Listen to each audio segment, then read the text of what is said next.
Coming up tonight, David Jason stars in unmissable brand new Frost at 9. Back to this afternoon on ITV1, and we're live in Italy.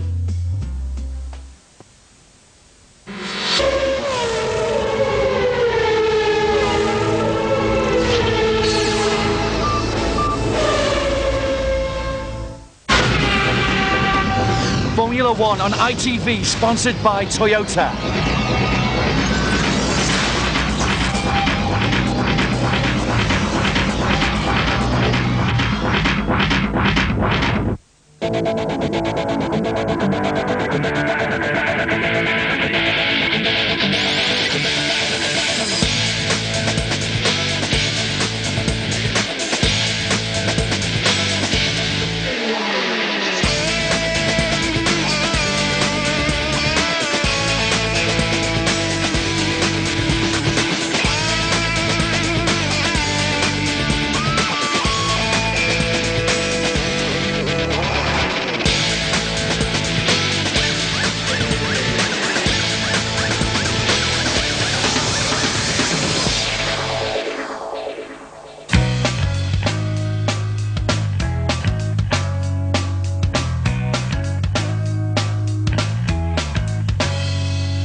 Champion Michael Schumacher again, Juan Pablo Montoya, man on a mission, or the Iceman Kimi Raikkonen.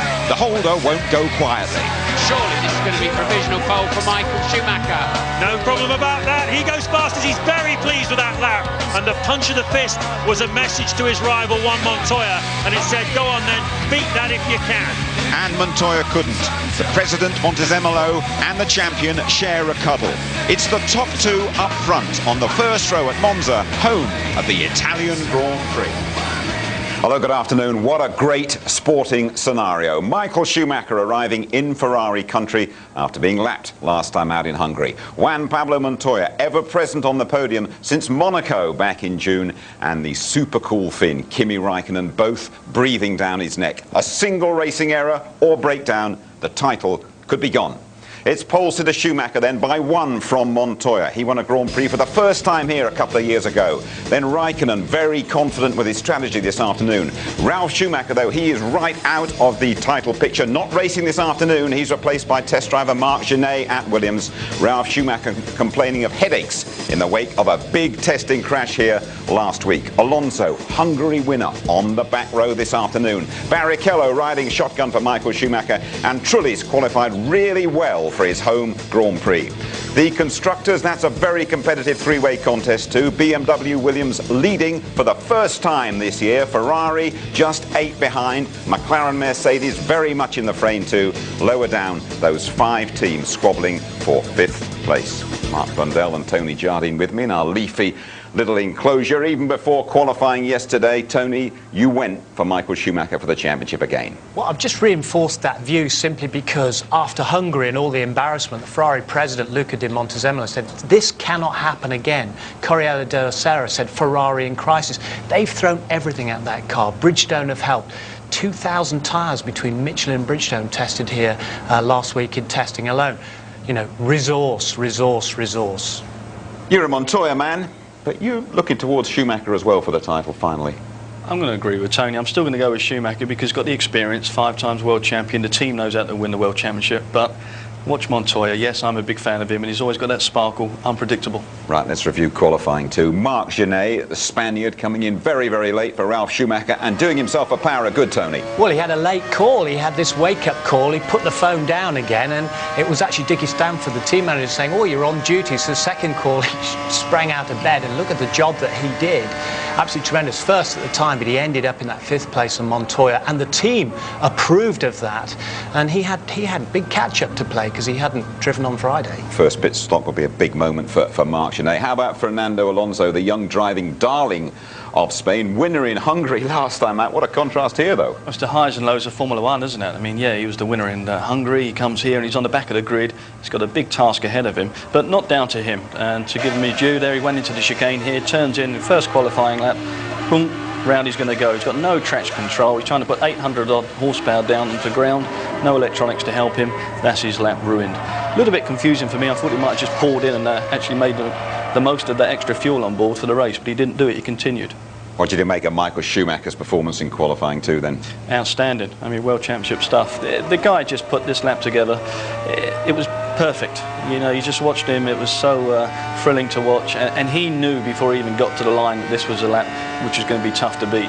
And no matter who was going to go out and who was left, nobody was going to beat this guy. Yeah, big punch from Michael Schumacher and celebrations from the President Montezemolo as well. Thumbs up at the moment then, Ferrari, but the challengers will have nothing of that. 2 challengers, Raikkonen and Montoya. Well, as I've said, you know, as long as they give us a great scrap, the 3 of them, we'll all be very happy. But Montoya said he knew when he went to the first bend of the 3 in the Ascari that he ran wide, that he'd lost it at that moment. He's saying some have gone for top speed, others have gone for downforce. I think he's referring to Ferrari in the top speed. He said, we'll see what happens. Kimi, on the other hand, and McLaren are saying, well, you know, that's not a bad position. We're in good shape. Remember, we're much better in the race. They've got a revamp for the Mercedes engine. And I think Kimi did a very good job. His qualifying lap was actually his fastest of the weekend. Always drives right on the limit, does Kimi Raikkonen. Great scenario then, Tony. The big 2 on the front row, chat us through the grid. Well, it's the first pole for Michael Schumacher for 8 races. What timing, Michael. Brilliant. Montoya on the wrong side, but the right side for the first chicane from 2nd place. Barrichello 3rd. He was 1st here last year. Kimi says you can win from the 2nd row of the grid at Monza. Then we've got Genet, super sub, the Spaniard, stepping in for Ralf Schumacher. Great job from him, and truly very happy with the revamped Renault engine. Button, smooth and fast, both BARs in the top 10. Coulthard cautious a little bit and paid the price again in 8th place. Panis there in 9th, overcome electrical problems. Villeneuve in the top 10 with the Honda engine. Webber's got to nurse those rear tyres today with the Jaguar. And then Cristiano De Matta, he also made a mistake at Ascari. Fisichella, a rare trouble-free day, but a great lap from him in 13th. 14th, Frentzen, he's won here in 1999. Wilson said he's happy with his position considering Jaguar strategy. We'll see what that is. Heidfeld a whole half a second slower than Frentzen. Verstappen pushed hard for 17th. Baumgartner is in for Ralph Furman, and that's the 2nd race for the Hungarian. Chiesa save of the day. He rescued a big slide at Ascari, and Alonso was spun down to 20th position after that electrical glitch. We had a few problems with the car, but the handling wasn't perfect, but suddenly we found it for the qualifying, and so it's the best lap time what we have done so far this week, and I'm pretty happy with it. The house is going to be full and everyone is going to be watching the TV as well. I tell you, I mean, I'm not going to go sleeping thinking, oh, should I help here or there. I'm going to wake up tomorrow thinking that I have a car of winning the race. What it has to be, only God knows, but I will put my best performance in order to try to win the race. Well, I think I got a really good car for tomorrow, and you know, it's not like we're P10 or anything. You know, we're right there, half a tenth off, and you know we could have been quicker, and we should have a really good race car. It's a big relief for everyone in the team who has put a lot of effort into this challenge, and it has been a big challenge. We have been not maximizing our opportunities in the recent races, and we have worked very hard on that to do so, and here we are. 3rd Monza pole for Michael Schumacher, 3 times a Monza winner as well. Mercifully, Monza has been left alone, still the fastest track of them all. They go at full throttle for around 70% of each lap. Top average speed will be close to 150 miles an hour. You've got to ride those chicanes perfectly as well. Hop on board now. Michael Schumacher's Ferrari with Martin Brundle. Let's Look at career pole position number 55 for Michael Schumacher in Formula 1. He was the fastest man at the end of this straight at 227 miles per hour, and he brakes 120 metres before the corner. A new rumble strip on the right to deter them from taking too much concrete on the inside, and away he goes. That worked well. Curva Grande, well over 200 miles an hour then, before they bring it to the right-hand side for a slightly bumpy braking area into a shady second chicane. Watch this. Loads of curve. The car starts to bounce from the second one. He has to hesitate slightly on the outside. Traction control holding him back. So far, pretty good. First Lesmo, lots of speed on the way through. That worked supremely well. Second Lesmo working well too. He started this lap with scruff front tyres and brand new rears. Now finally the balance is absolutely perfect. Over 210 miles an hour into the slightly blind Ascari. Got on the power very early. Not a hint of a throttle lift, just a bit of traction control kicking in as he edges it to the left-hand side. Just one corner to go then. The Parabolica, it can all be won and lost into this corner. Brake at 100 metres, then let the car run to the outside. Ride that white line. You know you're safe if you stay slightly to the right of it. And shortcut for the straightest route to that start-finish line. He's crossed it and he knows it's a brilliant lap. Brilliant lap indeed, Michael Schumacher, the only man in the 120s in qualifying. What about his brother Ralph? Let's see how he's getting on. Get an update from Williams' Sam Michael. Here he is with Ted. Well, Sam, how is Ralph? Have you spoken to him recently? Yeah, I spoke to him last night. He's fine, and he's just going to stay at home and recover and make sure that he's fit enough for the next Grand Prix. But he's in good spirits, and basically because of how he felt yesterday morning, we decided not to run him. I mean, obviously his championship is over for this year. Is he gutted about that? I think so, but it was a tall order from where he was anyway. But really, this obviously put the final nail in the coffin for his sort of championship hopes. So yeah, obviously he's very disappointed about it. But at the end of the day, he wants to make sure that he can do the best job for the Constructors' Championship, which is still important to him. Will he be back for Indianapolis? Yeah, for sure. Yeah, no problem. Thanks, Sam.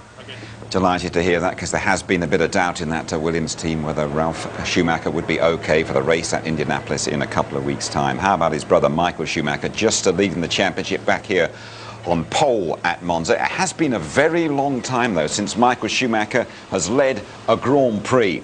327 laps, in fact, stretching back to the Canadian Grand Prix in June, since the rest have been behind the 5-times world champion. Perhaps, though, to get him back in the winning groove, one of Ferrari's sponsors set up a special race, and Louise Goodman was very much involved. Early in the Monza race weekend, and conditions were perfect for a motor race. The track was slightly smaller and the pit lane rather less frantic than usual, but the competition promised to be just as hot. As the race start approached, the tension began to build, whilst the competitors waited to see who'd made it onto the grid. Louise Goodman, ITV. I've made the team. Gotta go meet my teammates. OK, we may have been a rather motley crew of international journalists, but there was no lack of enthusiasm, and our team captain had all the right credentials. So what's our tactics team? So I don't know. He is the king of the tactics. Yeah. I will reserve. I will stay behind Rubens, so that I let them feel confident, and then you take over to beat them up. Okay. Well, these are the meaty machines that we're going to be racing. It's got a lawnmower engine in it, apparently, so it must have all of about 5 miles an hour. I get 2 laps of the track, and I have to stop off en route, pick something up, and make sure I bring it back with me. Michael and Rubens took the first stint on the track to show us how it should be done. Rubens was quick off the line, but a cheeky overtaking manoeuvre put the right man back up front before too long. Then it was time for my turn, and a helping hand from the maestro saw me safely on my way.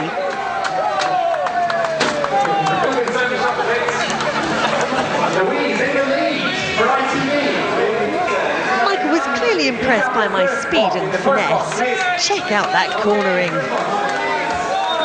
Halfway through the race, and by this time we were well into the lead. Well done. Nice bit of tactical thinking there, boss. How's it going? We're doing all right? Yeah. Pleased with the way it's going? Yeah. It was all looking pretty good, in fact, as the professionals climbed aboard for the final lap. Obviously too good for Rubens' liking. That's very mean of you, Rubens. I thought you were a good Good sportsman. Thank you very much.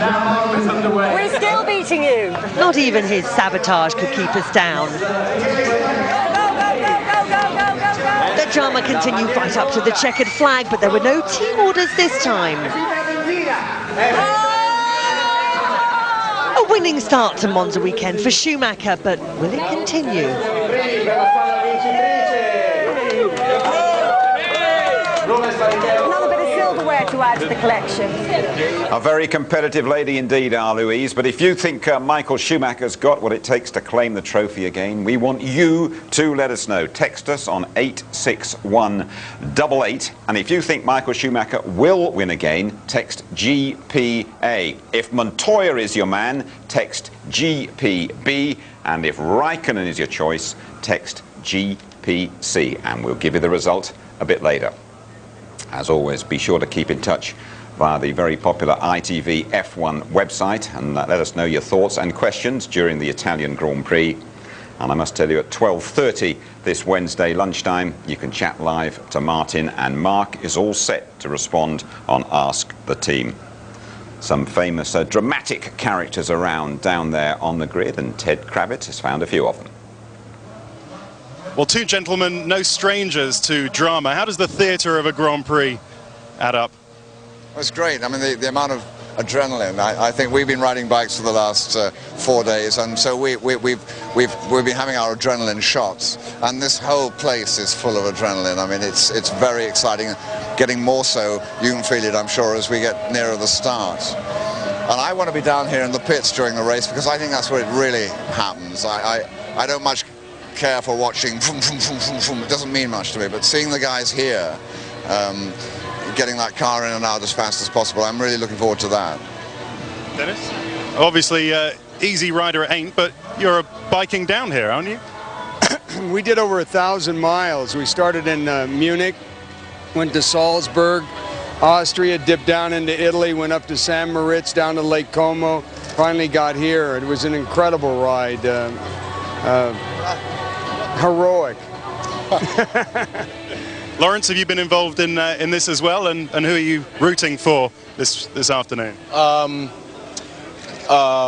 What? No. Yeah, the ride was fantastic, and I've never even watched a Formula One race, so I'm just thrilled to be here, and I'm just excited to hear the sound of these cars as they blaze up and down the track, really. So come on then, let's have a prediction for the winner from both of you. Well, Jeremy, first of all. We have to hope that BMW. We have to say that Williams do it.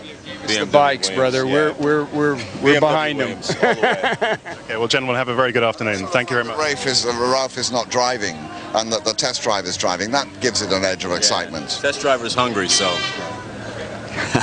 Three biking heroes there, Irons, Hopper and Fishburne, and Lawrence is a lot better with a script, isn't he? Well, it never rains here at Monza on race day. It did pour down last night though, but a lovely day today. Last year those Ferraris really romping home in a canter. This year though, it is very serious business.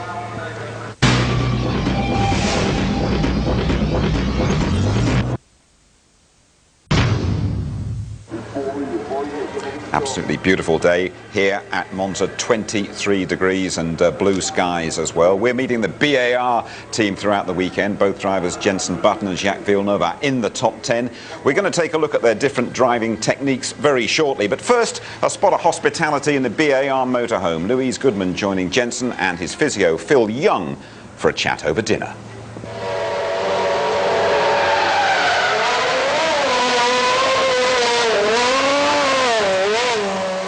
So you come here often, do you? Often? Yeah, every couple of weeks. Too often. Do you eat at the motorhome a lot? Yeah, I do. Either here or at my motorhome. Yeah. I don't normally go out that often. Boring. Boring me.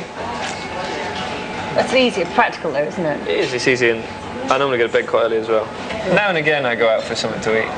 But, I suppose it depends where you are. If you're in Monaco, then... and you know we have things to do in the evenings as well, like sponsor things and stuff, so it's a little bit hectic. But if I do, I'll just go for something to eat with the missus, or Monk, or the old man is around sometimes, or DC.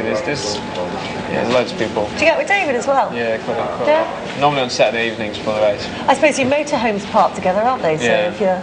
We actually had a barbecue at Manicourt, all three of us, which I was shocked Did at. Jacques organised a barbecue. Did he? Yeah, which I was shocked. Oh, thank you very much. Lovely, thanks. That looks lovely, Mum. Have you eaten already? It doesn't actually look that lovely, but It does actually. I saw here about you modelling underpants. I've been modelling underpants, yes. How did that come about? It was through management, do management, and that sounded like a cool idea. It was a cool brand, and the stuff looked really good. So I thought I'd give it a go. What did Lou think of it? She hasn't seen any of it yet, because I couldn't speak to her because she was doing that funny thing in that house. So I didn't see her, and but she thinks it's great. She's seen one of the pictures which is in the newspaper.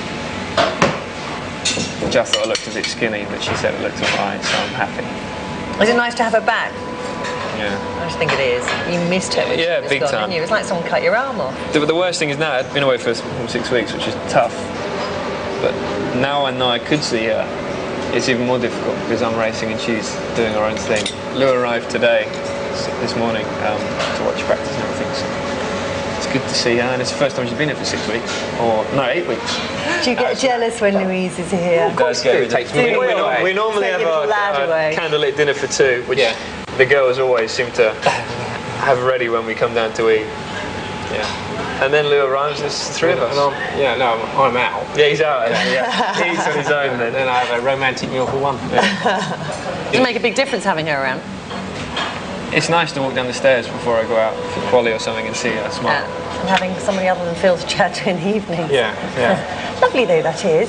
Yeah, but I mean, we're quite an age difference, so we do disagree on quite a few things. Oh, so much. Like what? Oh, he's got such bad taste in music. Like what? Horrendous. My music is brilliant, and his is rubbish, really. It gets on my nerves though. You go out of the room, you got MTV on, and you go to the toilet, you go for a wee or something, or wash your hands. And you come back and there's VH1 on, classic. Yeah. But you do like. It's not really. It doesn't really. It's not really got much get up and go in it, has it? To get you revved up for the race. Yeah. When you get to my age, you'll realise. Do you like this race? I love this race. It's got a sort of certain buzz. Has got a buzz, isn't it? Have you ever been down to the old banking? It's awesome. It's quite something, isn't it? The weirdest thing is when you walk down the back straight into Scari, you turn around, and it just looks like a brick wall, doesn't it? Circuit. It's unbelievable. The angle is incredible. Where it runs over the... I tried to do a piece a couple of years ago, actually standing up on it and filming, doing an interview, and I just no way it wasn't going to happen. Anyway, I'm going to have to shoot off, and I'm going to go and see my missus. All right, darling. Right. We'll see you in the morning. Sorry to leave you with your It's dinner. all right. See you later, I can mate. have a romantic dinner out there now. Quite one on your own, matey. Yeah. See you later. Off you go now. The first person you need to beat as a Formula One driver is your own teammate. But how do you find out whether you're quicker or slower? Well, it's this, the telemetry trace. This thing doesn't lie, as Jack and Jensen explain. Turn one is right and then it's left, but you don't see when it turns right and when it turns left. On this screen, Jensen in blue, I am in red. You can be a commentator. Because I'm always in red out of habit. Now, all these are accelerations. When the line goes down very quickly, it's braking. The lower speeds are normally corners. And as you can see, turn one, which is a right and a left, there's a small acceleration in between the two. So here you can see that Jensen turns in quicker, but then in the second part, because he obviously turned in a little bit wider to go faster, is a little bit slower at the second apex, but exits the corner faster. As you can see in the time difference, it goes one way and then the other, and it doesn't actually make a big difference. Turn two, it's a second gear corner, it's a left-hander first and then a right-hander. You've got to try and take as much curve as you can. Jack always seems to be quicker in the first part of the chicane. I still don't know why. I've been watching on TV, but I still don't understand. Maybe that's why he spun off earlier. and then obviously the exit's very important out there, and we seem to be quite similar on the exit. Driving is very natural to start with, so you can't in one lap just drive differently and do the same line as the other guy, because if you tell yourself to slow down so you don't go as wide, you'll end up slowing down too much because it's not natural yet. And also, part of the line you take is also dictated by the setup of the car. You know, maybe I've got a car that's slightly got less understeer, so I managed to stay tighter, and so on. You never know. So just looking at the speed trace doesn't tell you that you're driving wrong. It could be that. It could also be the way the car is reacting. It could be a million different things, and you need more than just these data to understand that. Juan Pablo Montoya will definitely be involved in Formula One next season. We're still not 100% sure that Jacques Villeneuve will, by the way. Montoya up there on the front row, right behind him, Kimi Räikkönen, one of the championship contenders, of course. What sort of chance has Räikkönen and McLaren this afternoon? Let's find out from Adrian Newey. Well, Adrian, so many improvements to this car for this race. Does it mean that Kimi can really challenge for the championship for the rest of the year? Well, we're hoping so. We've got an upgrade to the engine package. We've changed the aerodynamics a bit, so we feel we've added performance to the car. Fourth on the grid, so to be perfectly honest, we'd hope to be a little bit closer than the half second we are behind Michael. But it's a long race, this one. It's traditionally a car breaker. It's traditionally been quite unpredictable, so we'll just have to wait and see. Hope for the best. So you're happy that this car can give Kimi the equipment that he needs to really challenge Michael and Montoya? Well, we hope so. We had a good test here. The test went very well. We came out feeling very competitive from that. Seemed to be comparing to everybody else's times in the race simulations. We looked okay.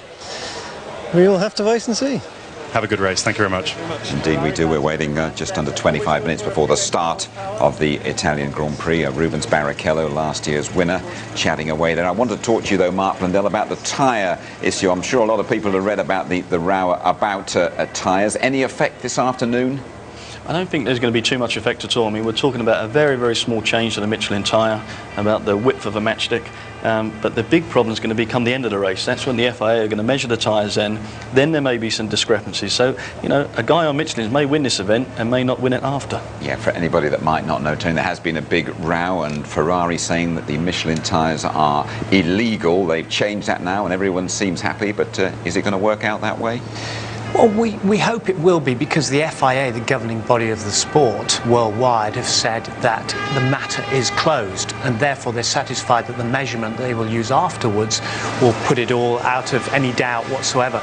But we're just looking at the McLarens there, and they're the ones that have suffered the most, actually. Ron Dennis said it was very disruptive, Michelin having to make these new tyre moulds, make these narrower tyres, and of course it upset all their plans. And of course one of the things is that the car is very sensitive, particularly the McLaren, and the suspension has to be reset up. All the geometry, the tone, even the tyre pressures are different because the tyres are that bit different. As Mark said, it's only a matchstick, but you've still got to set up your car accordingly. Okay, Mark, Tony, thank you very much indeed. You know, we could be in for the fastest Grand Prix of all time. Barrichello easing up, missed the record by just 30 seconds last year. This weekend we're with the BAR team, both drivers, Button and Villeneuve, in the top 10. We've enjoyed great access there, and we're going to join Jenson Button this morning to check out his race day routine.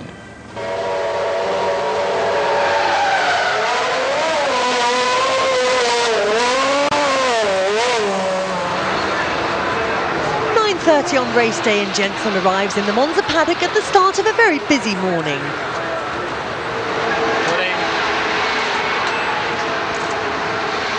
First stop is the team motorhome for a quick breakfast meeting. Then it's tactical talk with the engineering team. Yeah, what's that tick for? Is that mean you paid? Yeah. But the drivers have a lot of PR and marketing commitments to meet on race day too. A photo shoot with model and race fan Jodie Kidd drew a big crowd from the media. Then it was time to head for the 11 o'clock drivers' parade. Jenson's race day schedule is pretty tightly regulated, and this is one appointment he definitely can't miss. But it's one that the drivers enjoy, particularly here at Monza, where they always get a rowdy reception. There's no hiding from the microphone on the parade truck, and that wasn't the last question that Jenson was going to have to answer before the morning was out. Morning, how was that? Was it fun? Great. No, it's great because they're all pretty lively out there. Got the old air horns going out. I think it... Get off, I'm busy. Go away. I think it might help that there's a Ferrari on the front row. So yeah. It's good. You had just one photo shoot this morning, is that right? Just a one. One is enough, probably. How'd it go, all right? Yeah, not bad. So what's the plan for the rest of the day? It's about 2.5 hours to go before the race. What do you do now? Do you get some time to relax? I'll get a bit of grub now. Just normally a salad with a bit of chicken or something, and then see the engineers for a little while and just make sure our strategy's correct, and then have a bit of a kit, and that's it really, and then a few other things, and then we're away. And then you start your pumping up. Yeah, we do the boxing.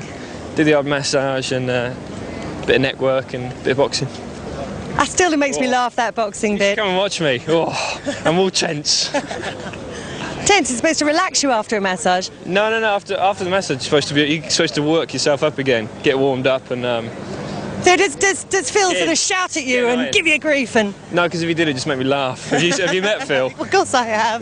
Louise, we're going to have to. You've got to go to the paddock club. All right. Well, we'll catch up with you later, Jensen.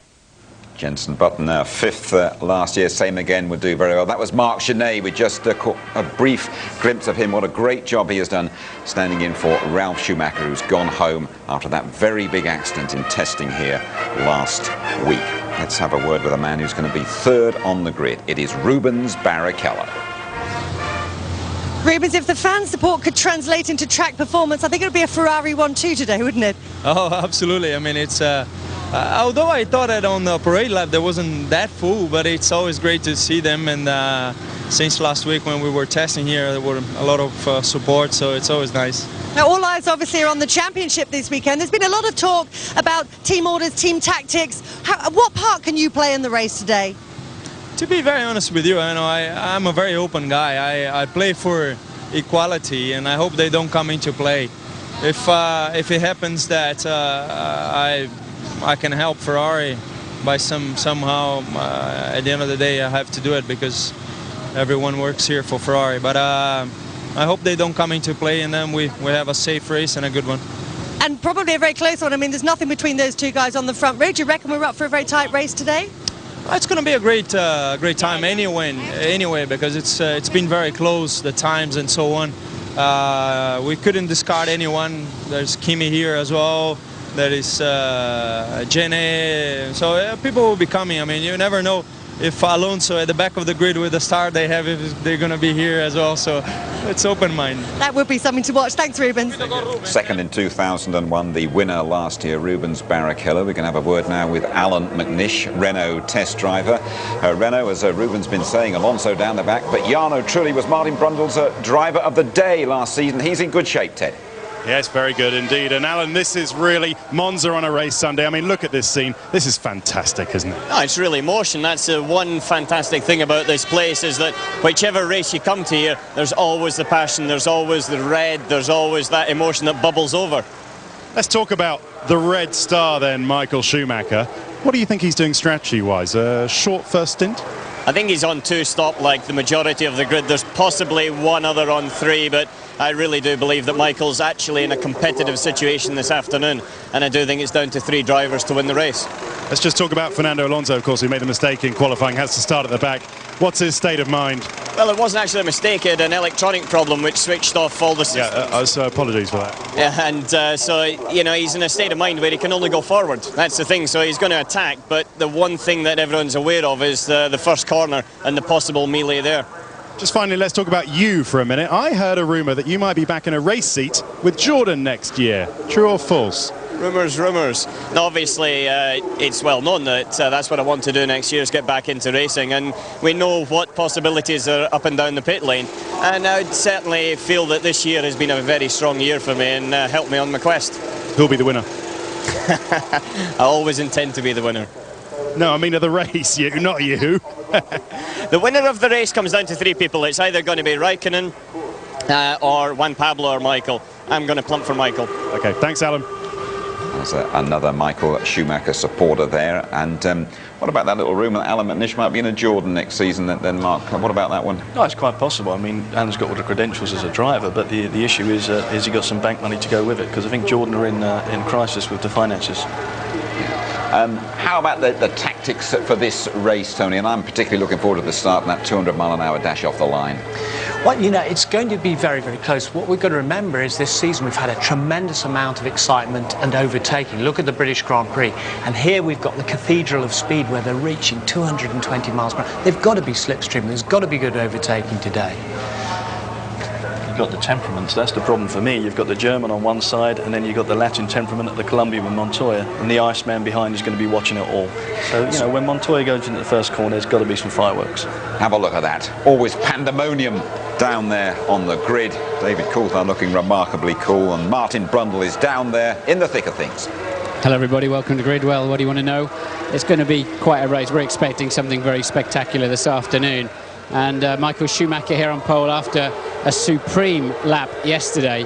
Let's see if we can poke our nose in somewhere here at the Ferrari team and have a word with somebody and understand what, because they've taken a lot of wing off this guy. He had a top speed of 363 kilometers per hour at the end of the straight, one of the fastest speeds ever on the in a Formula One car. So he's taken a lot of downforce off the bike. That's a gamble, especially with the temperatures coming up, but it gives him a difficult time getting off the line with traction, but it should give him more speed for that run down to the first corner.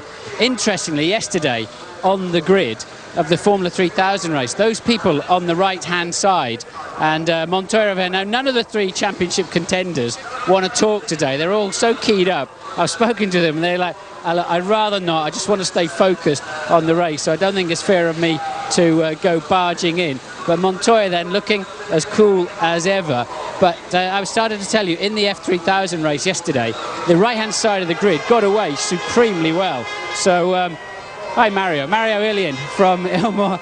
Just a quickie, Raikkonen got a chance today, or is he just going to have to watch? No, I think it's a good chance. It's a very wide track here to start with, and I think we have shown very good starts in the past, and maybe we can do it before the first corner. Okay, good luck. Well, Mario then, of course, putting the engines into the back of Raikkonen's McLaren. And just to have a quick word with Ross here. Ross, you took a lot of wing off Michael's car yesterday, yeah? Is that a bit of a gamble for the race? Could be, yeah. But we had a good test here, and yeah, we're reasonably happy with it. But yeah, you've got to be brave. So, you had that high top speed, so it hurt you a bit on traction, might hurt you off the line. But crucially, you can control the pace of the warm-up lap, because I think you've been really hurt by that. The Michelin runners have been slowing you down a lot, haven't they? And you've not got off the line. Well, it's a bit of a sore point, because in Silverstone, when Rubens pushed hard on the outlap, they didn't follow him. And so it's been a bit of a point of discussion. So they should really follow a reasonable distance behind, but they failed to in Silverstone. I hope they do here, or else we'll be disappointed. So there might be even tactics going on before this race gets underway. Now, Rubens can come into play here. Presumably his job is to get down to turn one ahead of Montoya and without running into the back of Michael.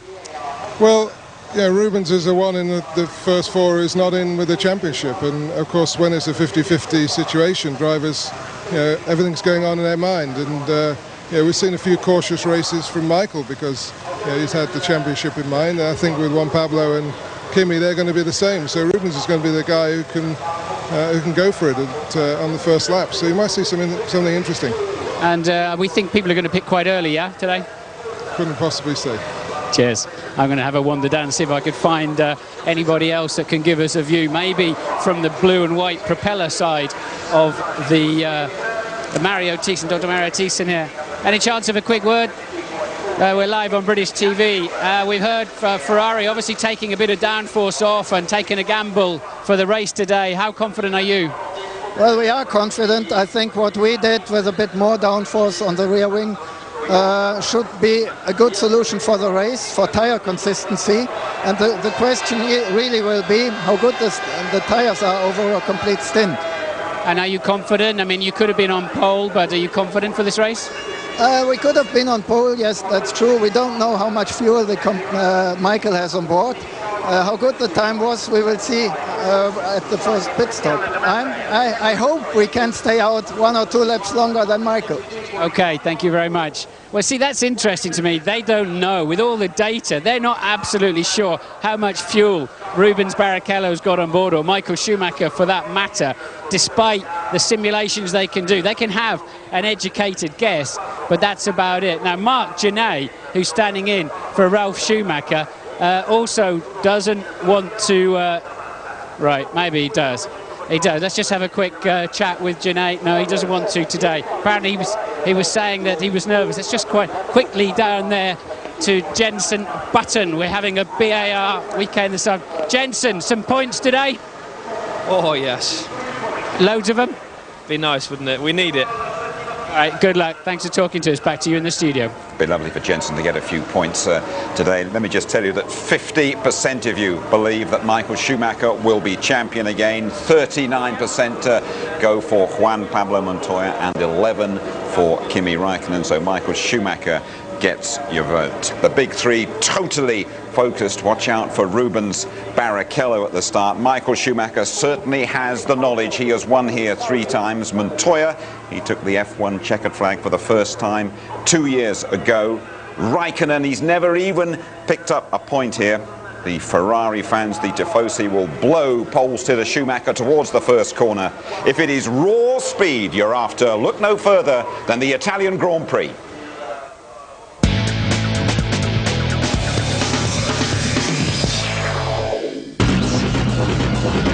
The race on ITV, sponsored by Toyota.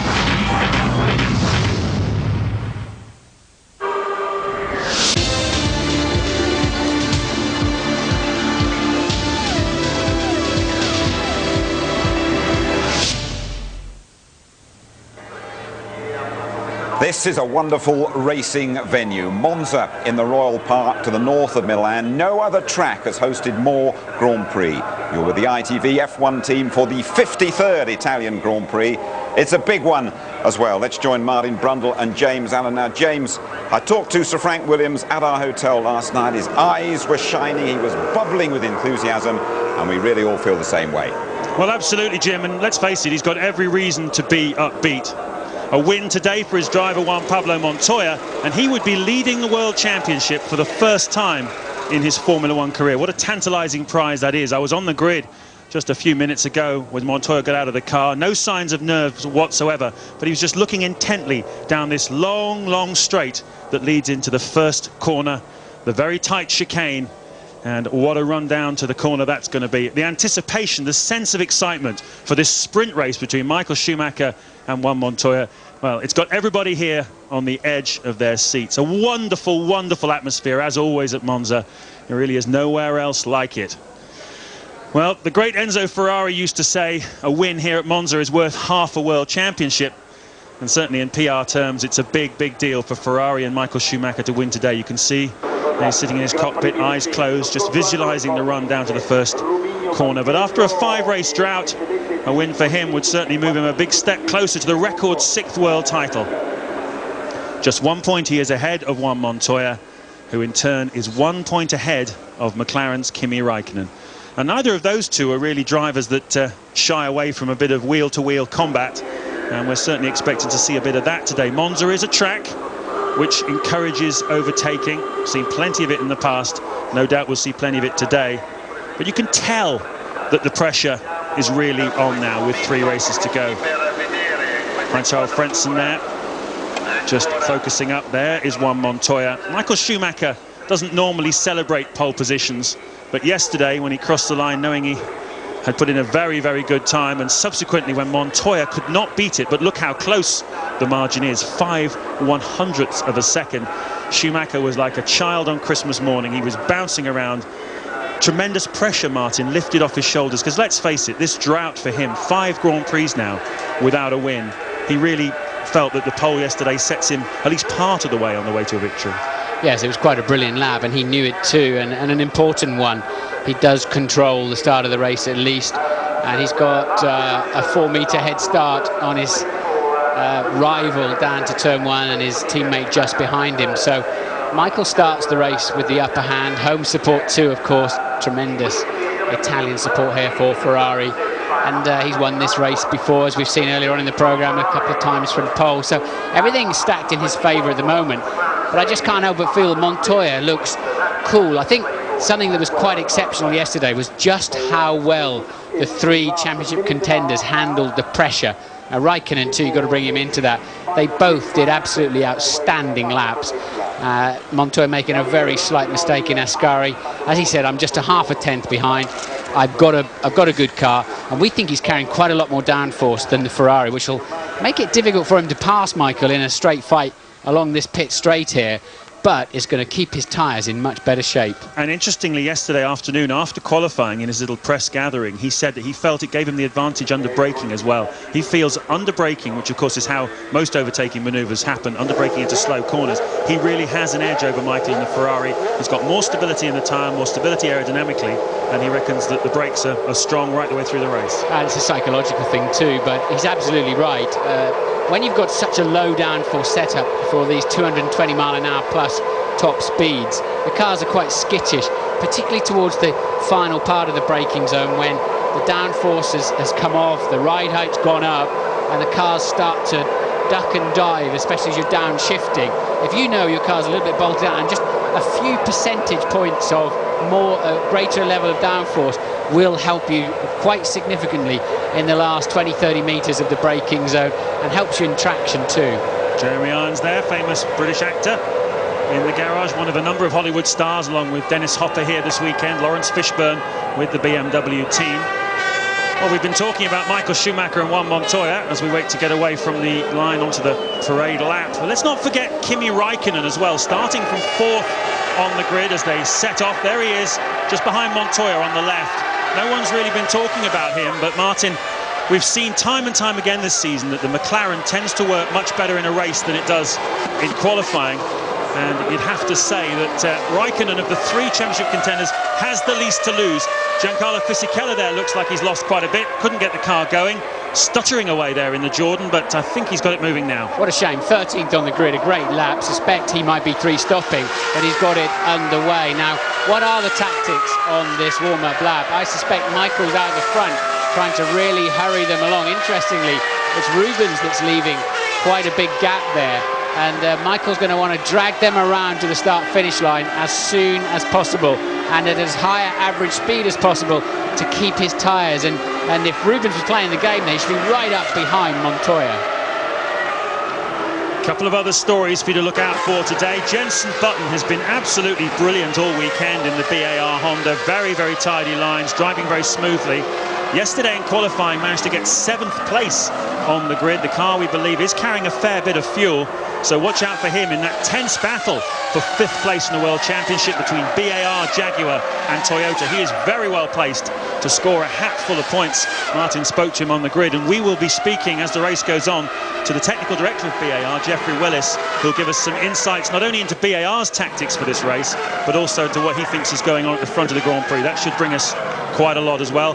And you'll be looking for Ralf Schumacher, and you'll be looking in vain because he's not racing here this weekend after his heavy accident last week in testing here at Monza. He tried practice and qualifying on Friday, felt awful and decided to go home. So Marc Genet, who started 33 Grand Prix for Minardi and has been a test driver at BMW Williams for the last couple of years, he steps into the fray. You can just see him there behind Raikkonen. A super job to come 5th yesterday in qualifying, and obviously with the Constructors' Championship up for grabs as well, he needs to get some big points today.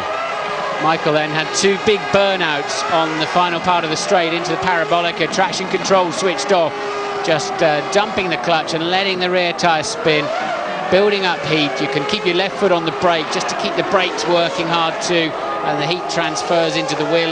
It's not a lot, but it all helps, and somehow you just got to keep it all together, especially in low downforce, as strange as it may seem. But even sort of up to the 50-mile-an-hour zone, the downforce makes a difference on your traction, on your getaway performance, as it were. And on board then with Rubens Barrichello, he'll start 3rd. That's what he was doing. Did you hear? He was on the rev limiter. Both Ferraris then burning out their rear tyres, desperately trying to get some heat into them. Well, I've spoken to a number of engineers from different teams who run the Bridgestone tyres, as Ferrari do, and the Michelin tyres, as McLaren and Williams do, and they say, most of them, that the Michelins have got about 10% more initial bite at the start, straightforward grip going forwards, and they believe that will give Montoya the edge into the first corner. We will see. As you can see, Fisichella going into the pits. He's going to have to start from the back of the grid anyway, so he'll be changing his strategy, possibly going to a very long first stint, trying to play himself into the game a bit later on. But we will focus now on the Grand Prix, which is about to start. Montoya messing around with something, and there's Alonso at the back. He'll have an advantage of having warmer tyres. He should be coming through, especially with the launch control he's got. And Montoya was messing around on his side of his cockpit down there. He was very steady as he began this warm-up lap. Will it be Forza Ferrari Chilly or bombastic BMW on the run down to the first corner? We find out now.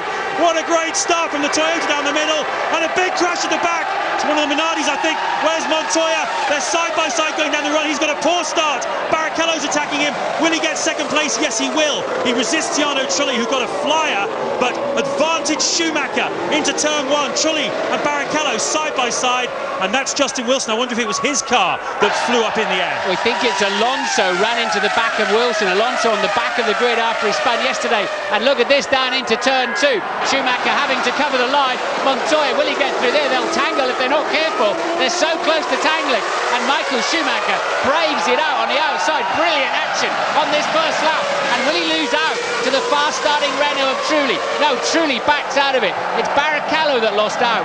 Also, he's back to fourth. Well, that certainly wasn't in Montoya's game plan. He tried very, very hard there. Renault stopped. Sorry, James. The Renault backed out of it. So the two McLarens flashed past. What's happened to Jarno Trulli?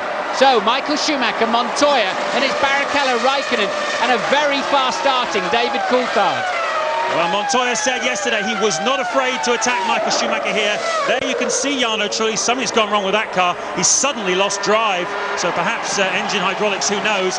But now Montoya has got to sit and think about the back of Michael Schumacher, who has a small 2 miles an hour advantage in a straight line. But Montoya's car is set up to protect the rear tyres more during the course of the race and to be more stable under braking. It's going to be cat and mouse on the tactics as well. Looking forward to seeing a replay of that. Michael Schumacher knew he had to control this race. There is Barrichello having a go. He passed. No, he was up to the third because of the Renault's problem, but he may just get penalised for that. He didn't gain a place, but he sure did manage to not lose one. Michael Schumacher with a 0.7 of a second lead. Schumacher leads as Alonso comes in. It does look as though it was him that hit the back of the Jaguar of Justin Wilson. Let's look at the order then. Michael Schumacher at the end of lap one leads Montoya. Barrichello third. Raikkonen is fourth. Fifth is David Coulthard. Sixth, Panis. Seventh, Marc Genet. Eighth, Villeneuve. Ninth, Button, who has dropped from seventh on the grid, and Villeneuve's had a blinder to start, up 2 places to pass his teammate.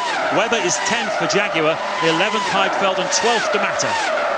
So the fast starters then, and Genet slipped down at 3 points, Button down 4, Trulli was up 3, and now his car's stopped. Coulthard up 2, Villeneuve up 2, Wilson appeared not to start, and we think Alonso ran clean into the back of him, and in the pits then is Verstappen in the Minardi. Alonso has now departed pit lane with a new front nose and wing. Trulli has stopped in the first sector. Wilson is running again now. Wilson back in the Grand Prix. Apparently we're hearing from our F1 ITV pit crew that Wilson couldn't find first gear, so that was obviously the problem for him on the grid, and Alonso didn't expect the Jaguar not to move, so he hit the back of it. There you can see the Minardi just filtering back in as Mark Webber runs a little bit wide into the first corner. Everybody's got their temperatures up, everyone's pushing hard. You can see a lot of people running wide. Let's look again. Yeah, at the back then, and whoa, right up in the air then, and I don't think it was Wilson at all. I think it must have been Verstappen that he hit. So Alonso with the fast starting Renault unfortunately started right into the back of somebody else, and this Michael Schumacher just making it through the first chicane. Here we go again. Now you're going to see who got run into the back of by Alonso, and that's the parade lap. This is the parade lap, so Italian showing us the wrong one here, I think. This is the parade lap. So back to the Grand Prix then. Michael Schumacher still leading by 0.7 of a second from Barrichello. It is noted on the computer that he missed turn 2, but no action at this time. Raikkonen, Coulthard, Genet in 6th. Well, we start to turn our attention to thinking a little bit about tactics. Recall that with the new rules, you have to qualify on Saturday with the fuel with which you'll start Sunday's Grand Prix. And it's always a guessing game, how much fuel to put in to get yourself a little bit further up the grid. But you don't want to compromise yourself come race day. Well, the intelligence coming up from the pits and paddock this morning was that Michael Schumacher has perhaps 2, maybe 3 laps less fuel than Juan Montoya. That could prove potentially critical if it is the case. Montoya able to run a little bit longer in the first stint than his rival, and we believe that McLaren, Kimi Raikkonen, has a reasonable amount of fuel as well. McLaren very bullish about the tactics, very bullish about the car they've put on the track today. They believe they can play a part in this Grand Prix. There is Kimi Raikkonen chasing down Rubens Barrichello. He's got David Coulthard just behind him, and this is lap 4. So Then Michael's still got his rear gunner in third place. Montoya's out by himself. Gené's been dropped down to sixth, and he's 8.8 seconds adrift. And Raikkonen's mates come up behind him in the form of David Coulthard. So they've certainly, two of the three of them have got the help they need, as Justin Wilson pits again, unfortunately for him. He's running at the back, and clearly still some dramas, probably in the gearbox department. There's Gené falling back from the leading pack. He needs to be up there for BMW if they need points. He's in there today. In place of Ralf Schumacher, he must score some points. Certainly does. We're hearing now from the pits that it was in fact Jos Verstappen who got hit by Alonso. That's been confirmed now. He has punctures, he has a damaged car, as you would imagine. So that clears up that little issue. Ted, what can you tell us? Down at Renault, James, Renault have really a problem in that Jarno Trulli has stopped in a blind spot in the circuit. 1 second, Ted, sorry. Cristiano Di Matta has had a left rear puncture coming down towards the Parabolica, and that was potentially very dangerous indeed at over 200 miles an hour, but luckily nobody hit him. Interesting though, was that a puncture? Was it some kind of failure? That'll be causing a bit of concern as to what actually happened there. Clearly lots of drama in off the start and through here. You're going to see the left rear, it's already come inboard. Luckily he didn't back it into the barrier. It will have destroyed the underneath, but the car's out of the Grand Prix, beached in the gravel. They'll tow that away, I'd imagine, under double waved yellows. I don't anticipate a safety car situation for that. There are the waved yellows, as you can see. Trulli's car over on the side of the track. Green flag there means it's okay. The significance of that means you can't overtake when during the yellow flag zone. Ted, sorry to interrupt you. What do you have to tell us? No, that's all right, James. Yeah, just that Trulli has stopped in a blind spot in the circuit, so they've got no idea what happened. The radio failed, so they don't know whether it was anything like that. We think it might be an electronic failure that stopped Alonso yesterday. That would be the most likely explanation at this point. Brilliant driving from Montoya and Michael Schumacher. This, of course, a replay of the first lap. Montoya still wanting to have another go, and truly thinking, I'll have a piece of this action. Montoya probably didn't realise he was so close, but stunning driving from the leading two there. But it was Michael Schumacher who braved it out, got his car in the right place. The gap now 1.8 seconds. But look at that, the two McLarens right in there too, James. They certainly are. Montoya was 1.8 seconds behind Michael Schumacher, as you say. A further two behind him is Rubens Barrichello. 1.5 seconds behind Barrichello is Raikkonen. And Montoya obviously at the moment content to sit behind Michael Schumacher. He's had one go at passing him. He's had two, in fact, goes into the first two chicanes. It hasn't paid off, so now he's playing a waiting game. And the yellows have gone. They've obviously cleared Di Matta's car down at Parabolica. But yesterday, interestingly, when Toyota had a problem in exactly the same place that Trulli's car stopped, they red flagged the session. You're going to pass it now. They cannot recover a car from that place. It's underneath the old circuit. At the moment, no signs of a safety car, though. And Michael Schumacher still leads by 1.8 seconds from Montoya. Barrichello a further 1.9 behind.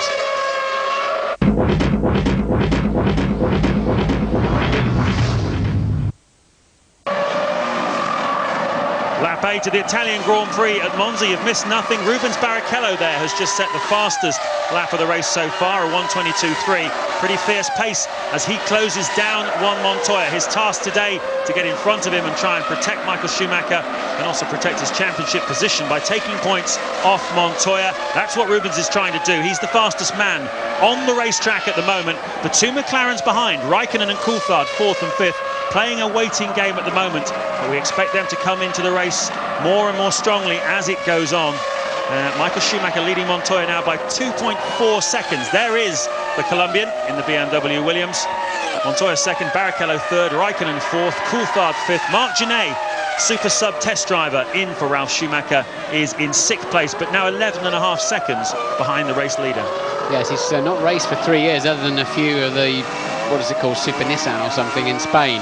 So Gené really, his pace in the early stages probably not what he may have hoped, what Williams may have hoped, but Montoya is a shuttlecock between the two Ferraris. Sadly for him, he's moving back towards Barrichello. The lead up to 2.5 seconds. Barrichello the fastest man on the racetrack, but Raikkonen and Coulthard are right there on lap times too, so 7 seconds covering the top 5. There are double waved yellows down there because there are men on the racetrack. Now that effectively means slow down and be prepared to stop double waved yellows, but they're only doing about 180 miles an hour when they see them, and about 210 a bit further along. but what can you do? You're in a motor race, you've got to be aware that they're there. There's very little overtaking goes on down that straight anyway, but you know, how much have you got to slow down? A lot more theoretically than they are at the moment, but they're all just flat out and nailed to the firewall with the throttle pedal, so they're not slowing down. Difficult decision really for the race director, because 9 laps into this Grand Prix, all the drivers in the race know that car is there. They know it's over to the left-hand side. All of them have no intention of going anywhere near it. So in that sense, it's safe, but at the same time, it's not really ideal to have a racing car sitting on the side of the racetrack. Kimi Raikkonen, though, has just set the fastest lap of the race so far into the low 22.2s, and there he is. Kimi Raikkonen starting to get stronger now. He's 5 seconds behind the race leader, just over 1.5 behind Barrichello, and Montoya is going to start having quite a lot of attention behind him shortly. And the Renault there, you'll see, is Alonso being lapped, having pitted, having had a start line incident, started at the back, pitted, has now been lapped, the winner of the last Grand Prix. That's how it goes in this sport. But there'll be some smiles on the pit wall. The ones wearing red shirts will be very happy. Their cars are right there on pace. They've got enough pace at the moment, it seems, to win this Grand Prix, but it's early stages. There's the double waved yellow.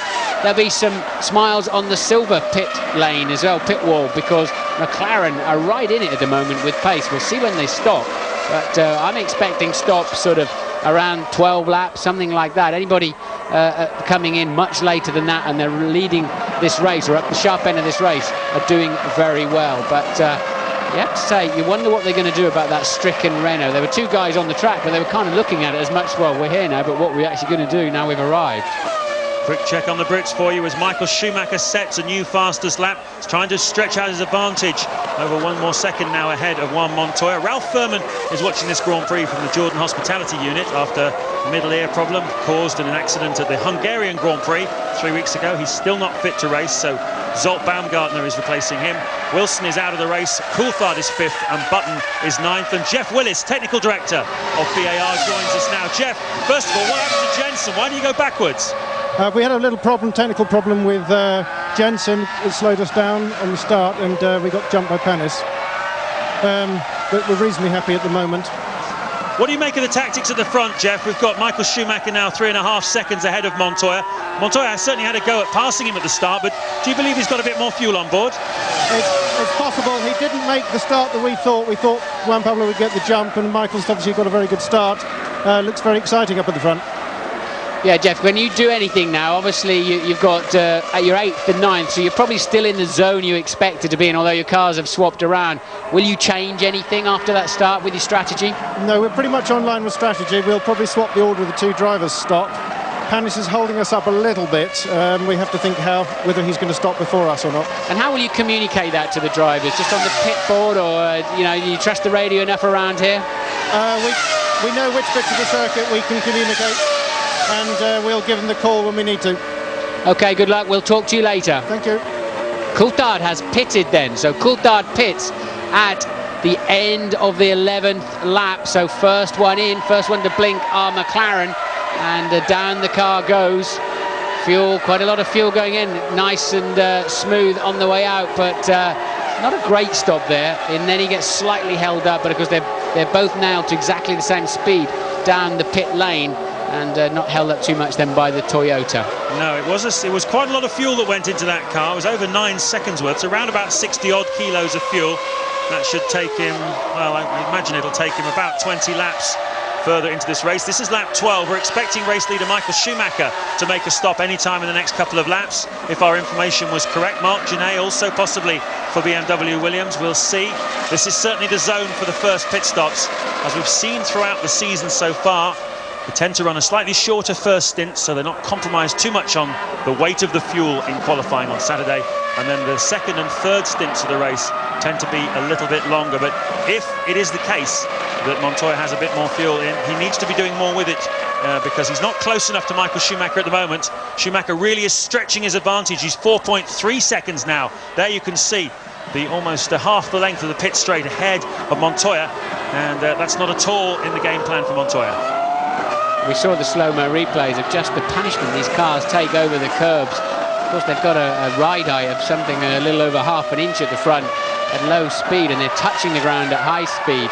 But if you tried to drive around these curves to protect the car, you'd be 2 seconds a lap off the pace at least. So you have to charge in the curves and just try and unload the tyres and bounce across them. But it really does put a lot of shock loading through the suspension and chassis, and of course through the driver too.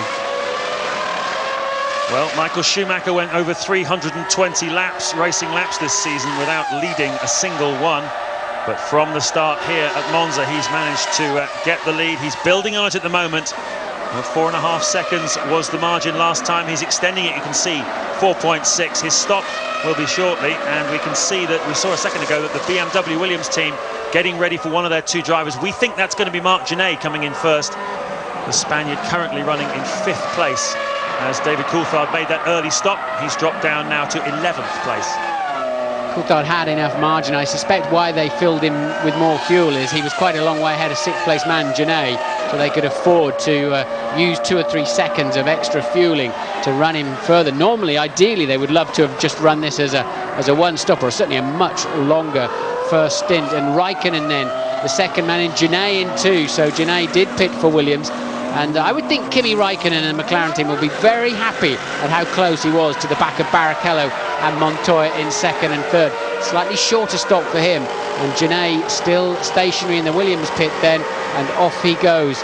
Now that's surprising, isn't it? Gené very close there. It's closer than I would have expected to the back of Raikkonen, James. Yep, obviously had a very good in-lap. And for a driver who's, as you said, hardly driven really. Done 33 Grand Prix for Minardi, but the last one was quite a few years ago now. A little bit of Formula Nissan action, but it's not the same as Formula One, certainly. Webber's made a pit stop, and they're all about the same, aren't they, tactically? They're all putting the same sort of amount of fuel in, about 20 laps worth, 9 seconds. So we'll see what Michael Schumacher and Juan Montoya do. That's where the brains will come in, of Ross Brawn on the timing wall for Ferrari, and Sam Michael down at Williams, as to how they can play this game, whether one of them will run a little bit longer than the other, try and get a bit of an advantage. Certainly a lot of it will come down to strategy as Michael Schumacher crosses the line to complete lap 14, and we wait to see what the margin is to Montoya. 4.6 last time by. He's taken another 3/10 out of him. Barrichello pits from 3rd, Michael still in the 1:21.8, just to demonstrate the pace of that. That would have put him 5th on the grid in qualifying. This is an extremely fast motor race, and Michael Schumacher is the fastest man in it, and looking good at the moment. Just the heat, kind of burning of any oil or rubbish on the brakes and pads there. The brakes really do take quite a pounding as you're constantly slowing down from well over 200 miles an hour. And Louise is with Jarno Trulli. Jarno, all we've heard so far is an electrical problem. Can you tell us more? Yes, basically I had a very good start, and I was nearly fighting with Michael and Juan Pablo, but unfortunately I had an hydraulic problem which stopped completely the car electronically and everything, so I couldn't do anything else. Right then, just stop the car. Thanks, Jarno. Yeah, bad news for him. I mean, he certainly was looking pretty racy, wasn't he, in that early stage. But, Michael Schumacher now leads by 4.9 seconds, 39 laps remaining, 3.6 miles for each and every lap. This is the parabolic corners where Michael crashed on the outlap of the first Friday morning session here. But now he's pitting then. The leader pits. Dives into the pit lane, race leader. This is a pretty important stop. We expect he's going to make 2 of them this afternoon. And this is one where Montoya now flashes past. He goes into the lead of the Grand Prix. Juan Montoya leads, but he had nearly 5 seconds disadvantage to Schumacher at the end of the last lap. Very, very tidy pit stop from Ferrari. And Michael Schumacher is back out again on track. Well, he had a 4.9 lead. It's interesting that Montoya's stretched it a little bit further, but surely Montoya will pit at the end of this lap. His teammate was in 2 laps ago, so maybe we said he was very slow on the warm-up lap. He didn't spin his wheels away from the start-finish line. His pace hasn't been that hot, and maybe Montoya saved himself another lap of gas, or maybe this was his strategy. Nonetheless, surely he'll be in any time soon, but he'll be doing well to cut anything back of that 4.9 deficit. Yep, a lot of people coming into the pits now, making their stops. And at the moment, Jacques Villeneuve, who has yet to make a stop, is up into 3rd place. Jenson Button was behind him in 4th. He's just come into the pits. So too has Heinz-Harald Frentzen. We've seen already Barrichello. So only Montoya of the front runners still to make a stop. Here he is. We ride on board with him. Surely they are expecting him then, so he'll take the normal line through Parabolica, then he'll start cutting in a little bit more right than normal, lining it up. It's a difficult pit lane speed limiter here because you've got a straight run in from max speed straight in to this 80km/h zone. And there he goes then for the yellow board. He's got to be out in something like 7.5 if he's going to do anything special here. Down to Ted. This was his planned strategy. There he goes. Good stop. 8.4. Montoya was complaining of bagloads of oversteer. So what they've done is taken out some front wing to try and give him a balanced car for this stint. Okay, so they can adjust the front wing quite easily. Michael retakes the lead of the Grand Prix then, but Montoya exits still ahead of Barrichello, but Barrichello will be charging down there at 220 miles an hour, and Montoya's got to sweep out to take the normal racing line. So at the moment it looks pretty much status quo, doesn't it, after those first stops. So Villeneuve's also pitted from third place, and the only man not to pit at the moment then Baumgartner in the Jordan, and Fisichella in the sister car. So Montoya did not have as big a fuel margin as perhaps many had thought. Just one lap more then of fuel in the car than Michael Schumacher. Not enough to make the difference, particularly as he had fallen almost 5 seconds behind the German after the first stint. So now Michael Schumacher is in control of this race, as he has been more or less since the end of the first lap. He had a couple of scares at the start as Juan Montoya went wheel to wheel with him. Now we see Fernando Alonso already. Whoa! Well, that's quite a bit of debris there down at the second chicane, and that'll certainly slow the Renault down a bit. Yeah, that's a long job changing that floor. He's had a pretty dismal afternoon, hasn't he? He was running back in 15th after a start line incident, a new nose, wasn't lapping particularly quickly either, Alonso, and that's pretty significant damage underneath there. And at these high speeds, you can't go around, cruise around with that lot flapping around. Yeah, well, certainly yesterday's spin in qualifying was put down to a traction control failure. Electronics led him down there. It wasn't his fault, but he was inch perfect in everything he did in Hungary 3 weeks ago, and certainly this weekend he'll want to get out of here and forget all about Monza 2003. Schumacher leads, 3.4 seconds the margin to Montoya, so he's taken 2.5 seconds out of it after the first stint into the pit stops. Barrichello's third, fourth is Raikkonen, fifth is Coulthard, and sixth, Marc Genet.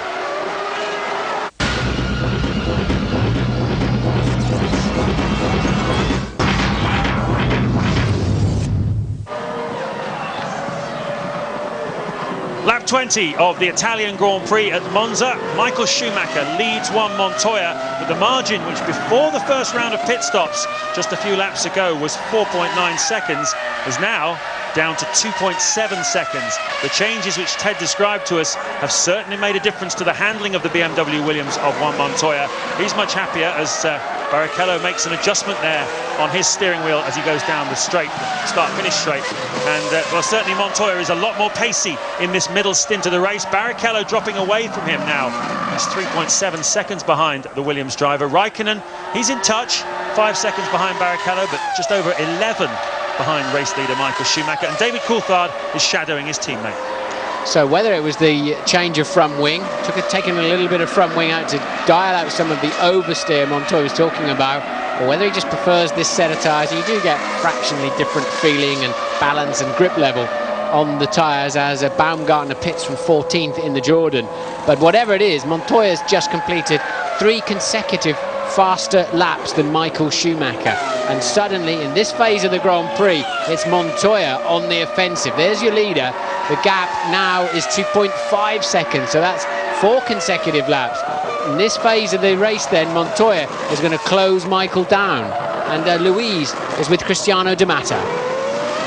Cristiano, what happened there? Was it a puncture? It's difficult to say exactly what it was. Definitely there was something on the left rear tire, obviously, but it's difficult to say if it was a puncture or because of the incident on the first lap, maybe ran over some carbon fiber piece. Difficult to say. We have to wait until the car comes back to check the tires properly. Pretty nasty place for it to happen. Yeah, there wasn't a very good feeling, but at least didn't crash anywhere. That was lucky on that. Pleased to see him one piece. Okay, thank you. Fantastic voice that guy's got. It's like a Brazilian samba dance, isn't it? It lilts up and down, goes all over the place. I could listen to that all day. Unfortunately, he'd rather be out there on the racetrack racing, and that was, as Louise said, a particularly nasty incident for D'Amato. Big puncture around 200 miles an hour down the main back straight into the Parabolica, but luckily he's okay. Montoya is pushing hard. Rubens Barrichello is pushing hard to try and catch him, but he's falling still off the back of Montoya, and this is a real game of cat and mouse between Ferrari and Williams. And with all that's gone into this Grand Prix, the build-up to this Grand Prix, Martin, with the Ferrari launching a protest against Michelin tyres used by Williams, McLaren, Renault, etc. through the summer to such fantastic effect, and the change of the way that the FIA is going to enforce the tyre regulations. They'll be measuring tyres now at the end of this Grand Prix. That contact patch you see, that the front tyres, the bit that's in contact with the ground, that's where the controversy has been about. And well, we'll see at the end of the Grand Prix. Hopefully the new Michelins are in conformity. Jeff Willis is joining us again, technical director of the VAR team. Jeff, you were talking about getting ahead of Olivier Panis and looking at the timing screens. You're 7th now with Villeneuve. Panis is 8th. It seems to work for you. That's right. You can see the difference that Jack was able, by being in front of Jensen, to run one extra lap. We had to stop Jensen first, and that enabled him to jump Panis. So we're happy with one. We'll have to see what we can do with getting past Panis. Jensen's just done a very slow lap, a 1:29.9. Any ideas what that's about, Jeff? We have heard he has a problem with second gear. We've got to confirm that. Okay, well that's quite a bit slower, isn't it? So that seems like you might have a few gremlins developing there. He lost it all in the first sector. Yes, we need to see where that is. Well, let's hope there's no too many problems. Just looking at the stops of Williams and Ferrari, Jeff, what do you conclude? Who took on how much fuel, and how far apart are they going to be for their second stops, do you think, Michael Schumacher and Juan Montoya? We think Michael's going to stop about 2 laps later than Montoya, probably lap 34 rather than lap 32, according to our calculations. So he's looking pretty strong at the moment then? I would think so, yes. Okay, thanks for joining us, Jeff. We'll speak to you again a little bit later on after the second round of pit stops. Well, he thinks that Schumacher's in the box seats. Certainly looks that way at the moment, but Montoya's not letting him get away. It's not over by a long way at the moment. They've just, the three of them, Michael Schumacher, Montoya, Barrichello, just all lapped within 100th of a second, the three of them together. Nothing between them. The gap still 2.4 seconds back to Montoya. I can't quite understand the McLarens. They're really hurting at the moment. They're now back some 7/10 of a second off the pace. There's Raikkonen. They both had a bad lap a while back, clearly in some traffic. Coulthard too, he's falling a bit back from Raikkonen now, 4 seconds adrift. So at this stage, for some reason, the McLarens, hopefully we can go and, although McLaren don't give too much away to our pit crew, our F1 ITV team, but clearly McLaren's not working well at the moment, James. No, indeed not. Well, the margin on the grid between Michael Schumacher and Juan Montoya was 5/100ths of a second, the time it takes to blink an eye, literally. And he went close, or closer still. The last lap, they were 1,000th of a second apart in their pace. That is the level of intensity of competition at the front to win this World Championship, and in the short term to win the Italian Grand Prix. We ride on board then with the reigning world champion leading at Monza in front of over 60,000 very passionate Italians who've come here not just hoping for victory but expecting it, carrying the hopes of a nation on his shoulders. It's been a rough summer for the Ferrari team, but judging by their performance yesterday and again here today, they certainly look as though they're back. But Martin, there's a lot of people say it's important for Schumacher to win this race this weekend, because Williams are expected to be quite a bit stronger in 2 weeks' time at Indianapolis. Well, we'll have to wait and see. I mean, we all thought they would be stronger here in Monza, although, of course, Ferrari did have a very solid test last week. And I think the Michelin teams have definitely been slightly destabilised by having to come up with that new tyre last week instead of fine-tuning their car. But I tell you what, Michael Schumacher looks an awful lot more comfortable and less near the ragged edge than this man Montoya. Montoya giving it absolutely everything, and super speed there through the exit of Ascari. But at the moment you do sense that it's easier for Michael than Juan Pablo. When you say easy, you mean the car is handling better for him, it's under him more? Yeah, well, you just watch him going into the chicanes. He's launching it into the chicanes, catching it as it's sliding on the way in and really wringing its neck. And it's down to 1.8 seconds now, the lead, so it's working. But he knows he's got to do that. He lost out in the first part of the Grand Prix. He didn't make it past Michael, that brilliant attempt down into the second chicane. But Then he had the wrong setup on the car, but now he's got his chance. Ted is down in the pits. Yes, and it's bad news, I'm afraid, from BAR. We heard that Jenson Button had lost second gear. He's now lost another gear. They think it's fourth. The bad thing is that the team reckon that this is actually part of a larger problem, whether that's hydraulics. They're not telling me, but it is part of perhaps a race-ending problem. We'll keep you posted. Losing one gear is very careless. Losing two is absolutely, but nothing he can do about it. We saw him being passed there, and the problem with these sequential boxes, where you just we've got an auto upshift, it has to pass through all the gears. So you can't. In the old days, when you had a stick shift, you could, as you often had to do at Monaco, when you lost a gear or two, you could protect the gearbox. Now you can't protect the gearbox anymore. Lap 25 then. Michael Schumacher, 1.8 seconds now only, the margin ahead of Juan Montoya. There you can see it. The Colombian is closing down. That last lap, half a second he took out of Michael Schumacher's lead. Barrichello third, Raikkonen fourth, Coulthard is still fifth, having a quiet afternoon, but still scoring important points and protecting his teammate ahead of him. And as Ted was predicting, Jenson Button, and right on cue, there he is, coming into the pits. And that's a shame for Jenson, after such a strong qualifying performance, to have to come in. But nevertheless, teammate Villeneuve still looks, at the moment, okay for 2 World Championship points. He's in 7th place, just behind Marc Genet. So finally then, Raikkonen has got onto the leader's pace. He's now 13.6 seconds behind in 4th. Coulthard still struggling. We think they fueled him a little bit longer, a longer stop. But that is Montoya hacksawing away at the wheel, back end bouncing, engine on the rev limiter as he's got his foot buried in the floor, trying to catch that very skinny rear wing of Michael Schumacher's Ferrari. You can visibly see the difference in the aero levels of those two cars, and you see a much bigger profile on the rear wing. There's a good shot of it, of the Williams, and I think they might just be regretting that. There are 4 speed traps around this circuit, and Montoya doesn't appear in the top 6 of any of them. They're carrying too much rear wing on that Williams. Yep, it's harming their straight line speed. The wing slows it down, creates a little bit more drag, but does tend to protect the rear tyres a little bit and give the driver a bit more stability under braking. But to make a pass, he's got to be close enough in the first place to launch one. At the moment, he's taking a couple of tenths a lap out of Michael Schumacher, another couple there. 1.6 now the margin. It's not for want of trying, though, on the part of Juan Montoya. Martin, just characterise for me the 2 drivers as you see them then. Michael Schumacher, obviously enormous experience. Montoya doesn't lack experience either over in the US. He's certainly had plenty of that. But the way they go about their business in Formula One, the way they're approaching this race and this championship, how do you see them, the differences? Well, I'd imagine Michael is slightly more approaching this slightly more technically probably than Juan Pablo Montoya, just from what you hear as they pass the Renault of Alonso, which has had a number of dramas. He's back in 13. Somewhat scarily, he did carry on with that car, despite losing loads of bits from underneath it. So, but I think Juan Pablo Montoya is more of a seat-in-the-pants style driver, and he lets the team probably set the car up more for him and work out. I would imagine Michael's more closely involved in the weekend, the strategy and the general process of going Grand Prix racing. But I think Montoya, his style gives him the chance then to, it's like water off a duck's back, this pressure. Nothing much choosing between them in speed. Not at all. Different style, but same net result. So Schumacher leading as we complete lap 27. You can see a super slow-mo of the cars cannoning off the chicanes. That's the kind of punishment they're taking every single lap of the 53 here at Monza. Montoya now just 1.3 behind with traffic they're approaching shortly. Barrichello, Raikkonen, Coulthard and Genet, the top 6.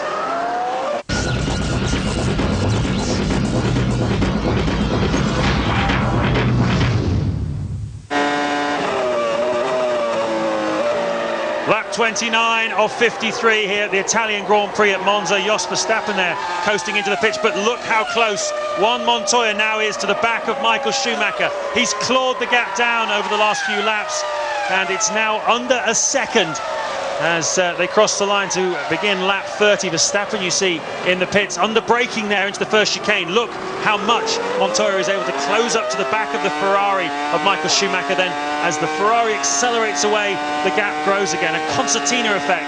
But I'll tell you something, these two guys are both absolutely on the limit. The World Championship is at stake, this race is at stake, so much is at stake, and they are flying. Yes, when I said he's carrying too much rear wing, I didn't explain that properly. It's too much rear wing for a very good high top speed, but it's certainly helping him under braking, as we explained at the beginning of the programme. And now he's got the balance he wants. Now they were able to change that front wing at the pit stop. Montoya is attacking the racetrack. Michael can just about respond, but I haven't seen any sign of Schumacher getting ragged, have you? He's pushing hard, but he's not ragged at the moment. It's still Montoya looking the one working the hardest, but he's got the fastest car. Louise is down with Jenson Button. Jenson, Jeff Willis has been keeping us updated on your gearbox problems as the race has been going on, but at what point did you realise it was going to become a terminal problem? Well, as soon as you lose one gear, it's normally a problem. Because you start stripping the others as you go through the box, and I lost second gear, then first gear, which on this circuit is pretty difficult anyway, because you've got first gear in a second gear corner. But I had to just pull the clutch in third gear, and then I lost sixth and seventh gear as well. Big disappointment for you, but things are looking a bit brighter for Jacques. Yeah, it's looking good. I mean, he was able to get a good start. I had a problem with my launch control, which again is very, very disappointing. But no, he's in seventh and very, very good. We need to have some points here. We need to stay in front of the Toyotas and Jaguars, and this is doing a good job. Thanks, gents. Gap now up to 1.3 seconds. This is an absolute head-to-head. Barrichello slipped back. There he is. He's now 6 seconds behind the leading duo. Raikkonen holding at about 13 seconds behind Michael Schumacher. So Raikkonen can't, I don't think, win the race. He's just got to minimise the damage this afternoon. Coulthard still in a solid fifth. We think Barrichello's pitting at the end of this lap, so we're in then for what will be the second scheduled and final stops of the afternoon. For this Grand Prix is just disappearing, isn't it? It's incredible. We're on lap 31 already. Well, they were talking about this possibly being the fastest Grand Prix of all time. That record held a Grand Prix back here in 1971. Peter Gethin, the winner there. And we will see if the average speed this afternoon beats it. The way they're going at the front, you'd have to suspect it's going to fall. Michael Schumacher, though, has managed to claw back a little bit of ground on Montoya. You can see 1.2 seconds the margin now. A bit more comfort for Schumacher as Barrichello pits from third place. Well, he really did attack that speed line. Looks like he just about got it slowed down enough.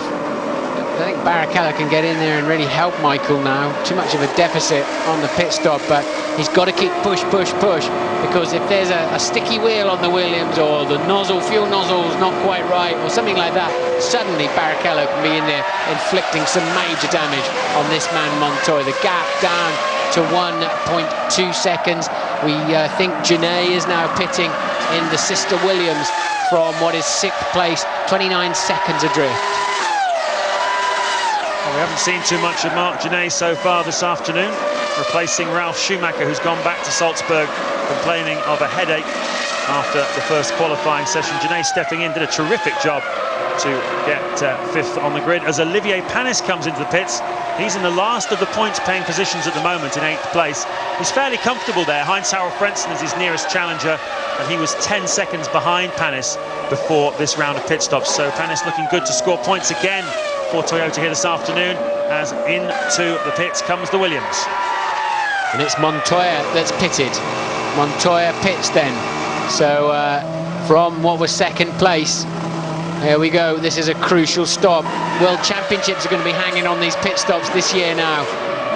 And he's ready to go, but the fuel isn't yet. Solid stop, not spectacular.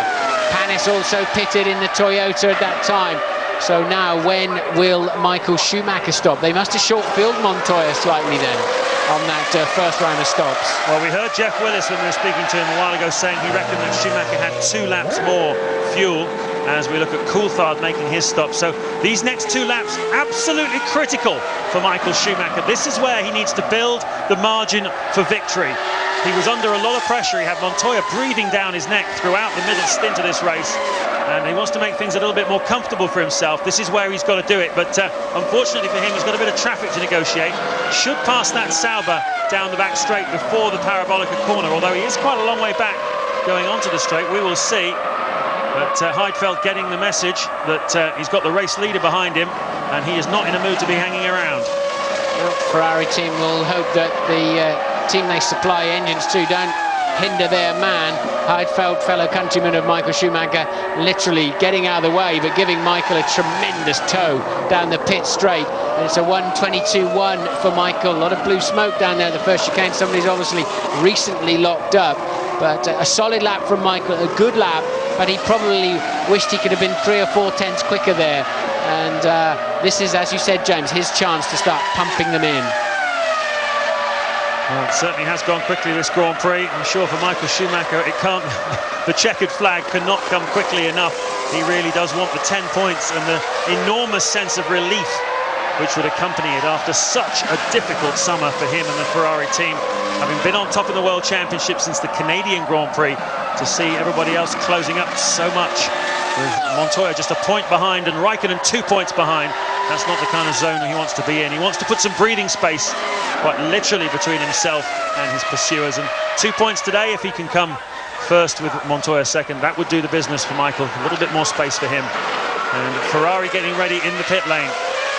So that's Genet ahead of Montoya. Montoya stopped for the second time, of course. There's the reason for that. And of course now Montoya's got the fuel load. He'll be about a second and a quarter down. So how much longer has he got to run with his heavy fuel load before Michael comes in and takes on a similar fuel load? And there is the answer. Schumacher in the pits now. Did he get held up in any way behind that Minardi? Because the gap was 1.2 seconds before this all started for the second scheduled stops of the afternoon. Oh, it seems like an eternity when you're sitting there, but Michael's so calm, not revving, not pushing to get away, and Raikkonen pits from second place. Ted. Well, here we go. Kimi Raikkonen was about 2 seconds ahead of Rubens Barrichello when Rubens pitted. Is he going to jump him on this one? It's going to be touch and go. Fuel going in. Kimi's on the limiter. Let's see what's happened. Oh, 9.5. Where's Montoya and Michael, though? Well, Montoya's side by side with Michael on the run of the first corner, and he's got him. Juan Montoya has got ahead of Michael Schumacher through the second round of pit stops. Absolutely incredible for the BMW Williams driver, and the TV only picked it up right at the last minute. We thought he perhaps had a margin to do it, and he's done it. He's got ahead. I think Michael got held up down there on the way in behind the Minardi, and noticed there was a Minardi trundling out behind him in the pits as well. Did he get held up? No criticism of Minardi there. They're entitled to do exactly what they need to do for their pit stop. But clearly, with traffic, not a spectacular in-lap, Montoya hasn't had brilliant laps, so Michael lost some time somewhere, no doubt about it, James. Now he is steering at the rear wing of the Williams. And we're making sure we're looking at the right Williams, yeah? Because it's the wrong... We got the right Williams there, because Genet is in the action too. No, I think you might be right. I think it might be Genet, in fact, that's in front of him. Let's just check this. The computer has not told us here at Monza which is which. Very difficult to tell the two helmets apart. There is Genet, there is Michael Schumacher, there is Montoya. Beg your pardon, all those of you watching back at home. It was a very late call, as I say on the TV. The picture switching across, and Michael Schumacher is still in front of Juan Montoya. Okay, well, that explains then he didn't lose any time much, because he needed to have lost about 1.3 seconds plus 2 extra laps where Montoya was carrying the heavier fuel load. So it was Genet that was down there into the first corner, slightly out of schedule on his stops, and therefore Michael Schumacher still leads the Grand Prix by 1.6 seconds.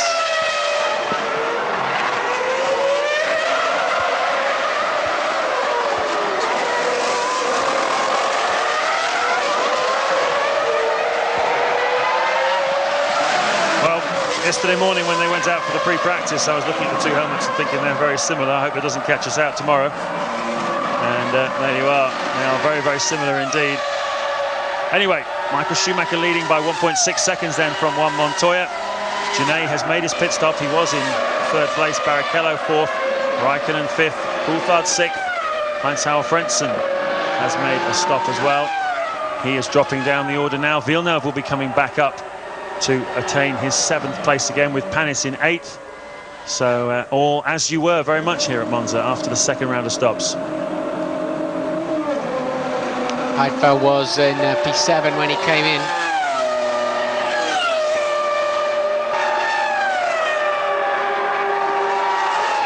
Well, Jeff Willis is joining us, the BAR technical director. Thanks for joining us again, Jeff. How's it looking? It's looking quite good at the moment for Jacques. We got the stop just right. We're about 2 seconds quicker on our stop, and we did the right strategy, stopping later. Very disappointing with Jensen. We'll look into what the problem is, but it's pretty frustrating. We think both cars were good here. Well, 2 points today for you would be a real boost in the Constructors' Championship, wouldn't it? It's very important that we score more points than either Jaguar or Toyota. Very important to us. Well, it looks like Toyota have hit some problems there, Jeff, just as you were talking. I don't know if you saw the picture, but Olivier Panis there looks like he's coasting, and 8th place going out the window for him. I saw him slow. Yes, I'm not quite sure. It hasn't come back to him. Thank you, Jeff. We got a straight fight on our hands now, because Montoya then once again beginning to close Michael Schumacher down, just clipping a 10th or 2 here and there. Barrichello out of the picture, 13 seconds adrift. Raikkonen is just a second behind Rubens Barrichello, so worked out well in the stops there. Raikkonen needs to get ahead of Barrichello. Barrichello, instead of sort of trying to get some points off Montoya, is going to have to work hard now to keep points away from Raikkonen. So there's a good squabble going on for 3rd and 4th places. Let's have a look at this lap. At the moment, Montoya, it was even Stevens, just a fractions in it. Still the gap is 1.3 then. How is he going to catch him? We think he might be able to pass him under braking. Michael's got the faster car in a straight line, but with a good tow and the BMW engine behind him, if Montoya can get into the draft, into the zone behind Michael's car where he's punching a hole in the air, surely he'll have a chance under braking.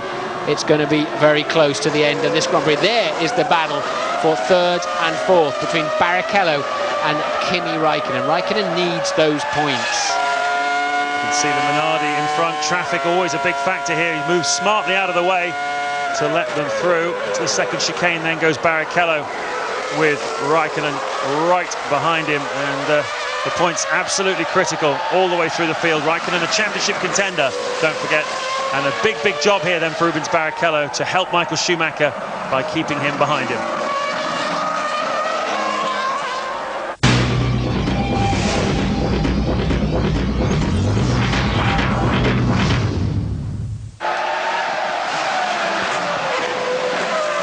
Lap 40 of the 53-lap Italian Grand Prix. We're into traffic here for the race leaders, Michael Schumacher and Juan Montoya. You've missed nothing, but Michael Schumacher just lapped Heinz-Harald Frentzen, and Frentzen got in the way of Montoya into the second chicane. It was one of those unfortunate bits of timing. It wasn't really Frentzen's fault, but he just came across him at the wrong moment, and it's taken Montoya far longer to get past Frentzen than he would have liked. He was 1.2 seconds behind the race leader at the beginning of this lap, and that, you can see, has really cost him. Yeah, he lost over a second in the middle sector alone, so really that might be a bit of a pivotal lap this afternoon. With not passing Michael in the early stages there on the down at the second chicane, a great epic duel we saw in the first lap of this Grand Prix, certainly the first part of it. But now the gap is 2.3 seconds there. That really did hurt Montoya, and he's now got to charge all over again. And we know he can only edge back a 10th or 2 at a time, and he ran in a bit deep. Bit of frustration creeping in there now from Montoya. He knows that cost him dearly. Schumacher leads Montoya then 2.3 seconds the margin. He's added just over a second on that lap. Barrichello 3rd. He's 15 seconds behind the race leader, with Raikkonen right behind him. There you can see them. That's the battle for 3rd and 4th places, the final slot on the podium. Barrichello, last year's winner here at Monza, looking to get up onto the podium again. And, well, he's certainly going about it the right way at the moment. Coulthard is 5th, and Marc Genet, who got involved in that tussle at the front after the second round of stops. We thought it might have been Montoya getting in front of Michael Schumacher after those second stops. It was in fact Genet who's made his second stop himself, and he is back into 6th place. And Ted has some news for us. I tell you what, James, there's a suspicion down here at Williams and McLaren that Michael Schumacher has got brake problems. Of course, he took all that wing off, so he's got major high speeds, and slowing down is obviously going to be a problem from that. They've noticed excessive dust coming out of those brake ducts. Ferrari, of course, aren't saying anything, but let's see, maybe Montoya might be able to get him under braking. Yeah, there certainly is a lot of black dust. You don't know the materials that they're using necessarily are the same as the Williams in terms of the pad and the disc, but no doubt about it, there is a plume of black dust coming from the brakes every time Michael hits the pedal. At the moment, he's got a lead of 3.2 seconds now, so Montoya had a second difficult lap. We saw him go a bit deep into turn 1 and lost himself some time. Coulthard now coming under a lot of pressure from Marc Genet in their 5th and 6th. Coulthard's had a 2 or 3 very slow laps, whether he's beginning to, well, not very slow, but clearly not fully on the pace lap. So at the moment, a couple of battles shaping up, 3 in the top 6. So Montoya still with a chance against Michael Schumacher. Barrichello just edging away from Raikkonen for 3rd and 4th. Coulthard and Genet squabbling over 5th and 6th. Now just 2.7 between them. And you can see that the top 6 place is filled by both cars from the top 3 teams in Formula 1. Or once again, the reliability of the leading teams seems to be pretty remarkable. That was an interesting scene. Looked like Flavio Briatore from Renault talking with some of the Mercedes McLaren people up on the timing wall. I wonder what they were having a chat about. Certainly it's not been a great day for the Renault team. Jarno Trulli is out of the Grand Prix. He retired right at the very beginning, first lap, and Fernando Alonso is a lap down in 11th place. We haven't seen much of him since he took half of the floor off his car, but he is still circulating, albeit a couple of seconds off the pace. It's taken something away from Montoya. That lap where his charge was halted by the moment of having to lap Frentzen. He's now lost another 0.4 of a second. Suddenly Montoya hasn't got the pace. It really did break his rhythm up. What a shame for us in terms of watching this Grand Prix. But now Michael with a 3.6 second lead. Well, certainly Montoya won't be giving up. He'll know that there's traffic in the shape here, for example, of Zolt Baumgartner standing in for Ralph Furman in the Jordan team. He'll know that that might take a little bit out of Michael Schumacher's lead. He needs to be harrying the Ferrari driver all the way. He's now got ahead of the Jordan, you can see, and that's another car for Montoya to get past. Yes, I don't think Michael passed the Jordan as cleanly as he would normally have liked to have done. He had to follow him through the Lesmos, but how are we doing on this lap? Still Michael's, it's even Stevens on the first 2 sectors, but as you say, James, there's another back marker now for him to pass. So now we've had 6 retirees: Panis, Verstappen, Button, D'Amato, both Toyotas out then, Wilson and Trulli. Yeah, just outside the points positions then, outside the top 6. Villeneuve is 7th still for BAR, so that's going to be a very important result for them. If he can hold on to that, that will really put them in a very strong position to hold on to 5th place in the Constructors' Championship, as it looks like Toyota aren't going to score any points today. But if anything happens to Heinz-Harald Frentzen, who is currently 8th and on target to score 1 point, then Mark Webber is ready to pounce in the Jaguar. He's 9th at the moment, just a couple of seconds behind Frentzen. And we've seen that the Aussie is has a never-say-die spirit when it comes to the end of Grand Prix, particularly if there are points at stake. So he may well have a go in the closing stages. Heidfeld is 10th, Alonso 11th, Fisichella 12th, Baumgartner is in 13th, and Chiesa in the Minardi 14th. And that's interesting, isn't it? Still Montoya not past the Jordan. And he's may clear him, but it still compromise his entry. No, he still hasn't passed him. Look, yes, the Jordan gets out of the way, but it compromised Montoya's entry. You hesitate, is he going to get out of my way or not? And so you still lose time, and it's just not working out in the traffic for Montoya. And there then is the scrap for 5th and 6th between Coulthard and Genet, down to just 1.2 seconds. Coulthard struggling for pace at this stage. Genet, well, the quickest man on the racetrack last time around. Yeah, certainly pushing very hard. Super sub.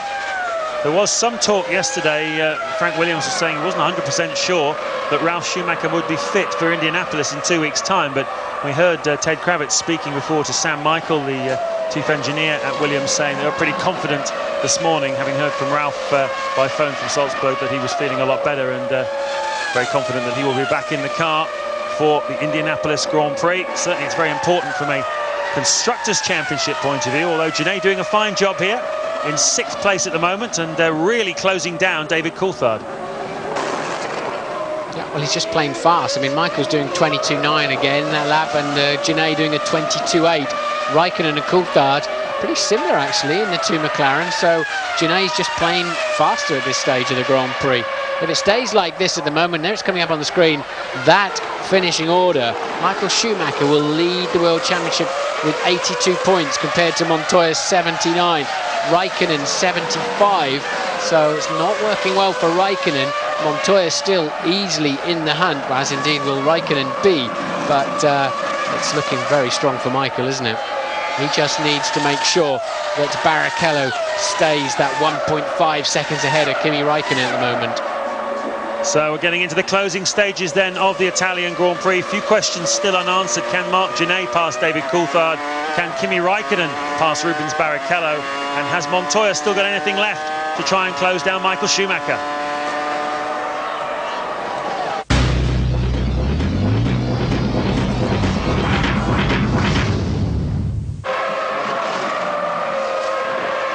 Lap 47 here at Monza, and Michael Schumacher, who's been matched so closely throughout the race with Juan Montoya, appears to have broken his spirit now.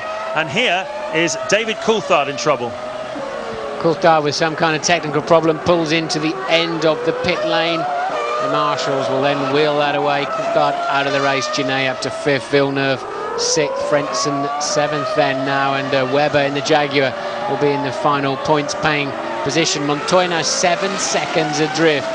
He just lost something in a crucial lap there and lost momentum, and Michael now just driving off into the distance. He's not under pressure from Barrichello in 3rd, and Räikkönen can't quite get back on the terms with. And there's another replay then of Coulthard getting out of the car.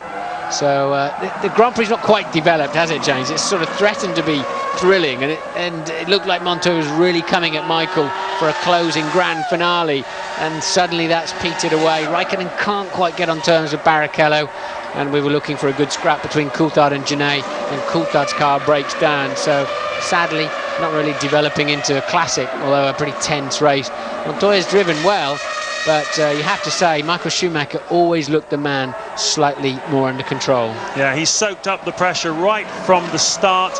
The run down to turn 1, he got alongside Montoya. He kept his nerve. Montoya was side by side with him through the first chicane. Michael Schumacher was ahead there, but then Montoya had a major go at him into the second chicane on the opening lap. Michael Schumacher gave him room. They didn't touch. Terrific driving by both of them, and they both came through, but with Michael Schumacher in front and Montoya second. And since then he's tried a few things. The strategy, you'd have to say, looks like it played out really more in Michael Schumacher's favour slightly than it did in Montoya's, but there was really nothing in it. And through the first and second round of pit stops, Michael Schumacher able to maintain his advantage over Montoya. Barrichello, he's done his job this afternoon. 3rd for Ferrari, taking points away from Kimi Räikkönen in the World Championship. Certainly not down to a 2-horse race now, that's for sure, but it's a lot tighter than it was. And Barrichello now coming up behind Heinz-Harald Frentzen, the man who just got in the way at that very chicane of Juan Montoya at a critical moment when he was closing down Michael Schumacher. And somehow since then, Montoya has not had the speed in the car. Something broke in his spirit, his desire to chase down Michael Schumacher. Who knows? Perhaps there was a technical problem, but either way, he seems to have settled now for 2nd place. Barrichello's hand coming out of the cockpit saying, get this guy out of my way. I'm in a big fight here with Räikkönen.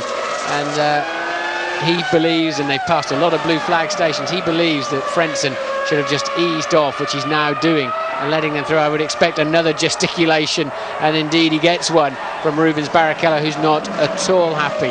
Man who's driving beautifully in the second part of this race, looked a bit outpaced in the beginning, is Marc Gené in 5th place. He's the only man in the 1:22s, quite a bit quicker now than anybody else.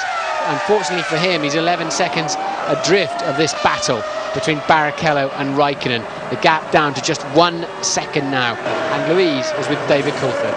David, something on your car obviously gave up on you. There, any idea what it was? Well, clearly it was engine, but not entirely sure whether it was a failure in the engine or whether the electronics, because it didn't tighten and there's no smoke. But it lost what felt like spark, so it could have been a problem at the top end, but it could be electronic as well. McLaren just didn't seem to have the pace today to keep up with the front runners, the Williams and the Ferraris. Were you surprised at that? Yeah, after the test, I was surprised because all 3 days the car felt better than it did this weekend. I think both Kimi and myself, during the race there, I was pretty much alone, but I was just driving every lap wondering where the balance had gone that we had. We had a car in the race which had quite a lot of oversteer, which makes it difficult to attack the corners, drop some wing out at the pit stop. And even then it was it was quite oversteery. So track conditions have changed obviously since last week, but something else has moved as well. Thanks, David. 13 runners left then, 7 out of the Grand Prix, and all 3 Brits that started this race. Ralph Furman not starting, of course, so all 3 Brits now out of it. Coulthard, Wilson and Button have retired. It's not a classic Italian Grand Prix for British Grand Prix drivers, that's for sure. No, it's not, but it's certainly a day BAR will remember, and Jacques Villeneuve. We haven't hardly seen him at all all afternoon, but if they stay where they are, BAR will be 5th in the World Championship Constructors with 18 points. Jaguar Mark Webber today looks like he's going to score a point in 8th place, and they'll be on 16 points in 6th place. Toyota not scoring here this afternoon, and certainly from Villeneuve's point of view, it's been a terrible year, but he had 3 points going into this Grand Prix, and if he stays where he is now, he'll have another 3. He'll double his tally. And a lot of stories about him for next year. Jacques Villeneuve, he's been telling people he might not be in the car for the Japanese Grand Prix, but it may well just be a bit of grandstanding as the negotiations go on for next year. Certainly quite a lot of Italian sources seem to think that Villeneuve will stay in that team. They're just having a very, very tough negotiation. It's difficult to know in those circumstances. You don't really know the details, what goes on behind closed doors. And there's all sorts of information and misinformation that's let slip as a negotiating tool, whatever, but quite clearly it's not a done deal yet. Ted is down there. Yeah, just down at Ferrari. They say they haven't got any concerns about the brake wear on Michael Schumacher's car. Nothing concerning is coming across on the telemetry. But remember how easy Michael is on his brakes. Remember in Canada, the team were amazed that he managed to make them last for the whole of the race. So he will be helping that problem if there is a problem.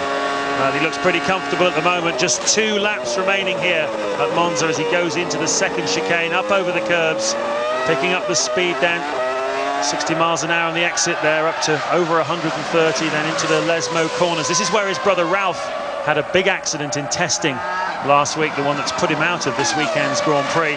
And Michael Schumacher now just over 5 miles away from victory at Monza.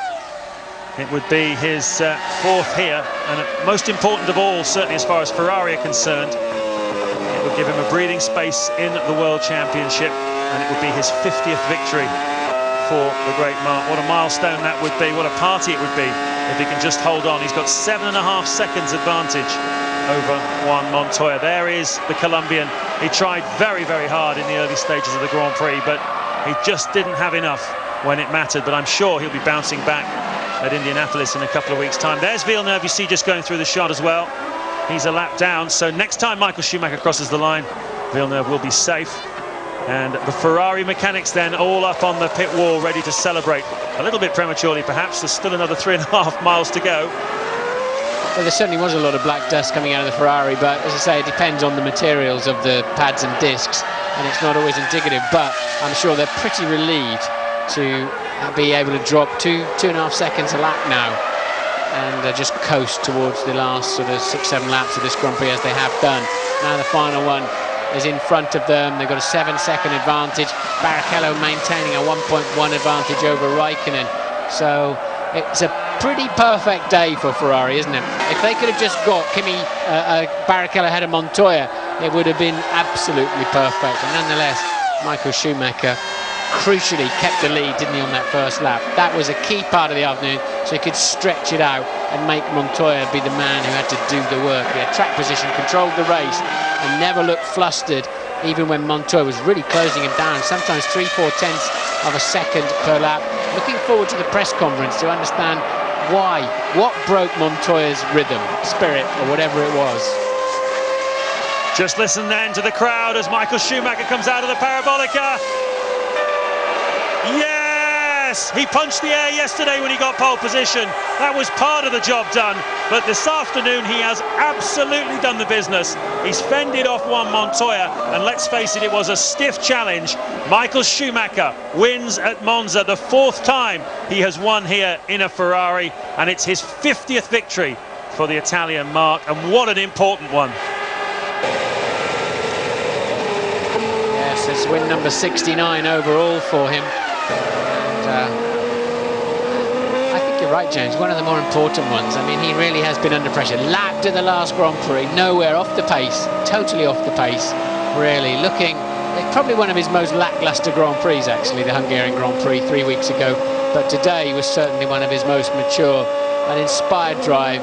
He fought his corner when he had to, and certainly a great start. Good pit stops from the team. Tremendous reliability, as we've come to expect now from Ferrari and Williams, with McLaren always just seeming to have a little gremlin every so often that's holding them back. So for the Constructors' Championship, it's still now looking very close between McLaren and Williams, with Ferrari and Williams, with McLaren just fading slightly. Nice little gesture there as Villeneuve went past him. He's in a good mood as he's picked up 6th place today. Nice little congratulatory wave to Michael Schumacher. Yeah, Williams then in the Constructors, we think 141 points ahead of Ferrari's 137 with 2 Grand Prix to go. So both championships very, very hotly contested. Rubens Barrichello picking up the final podium position. Kimi Raikkonen pushed as hard as he could with the equipment he was given. McLaren believe they'll be stronger at Indianapolis in 2 weeks' time, and at Suzuka they've got aerodynamic changes on this. He's the only man, let's face it, racing last year's car effectively, and there you could see the man from Bridgestone very, very happy and relieved, because they've taken quite a lot of heat over the summer.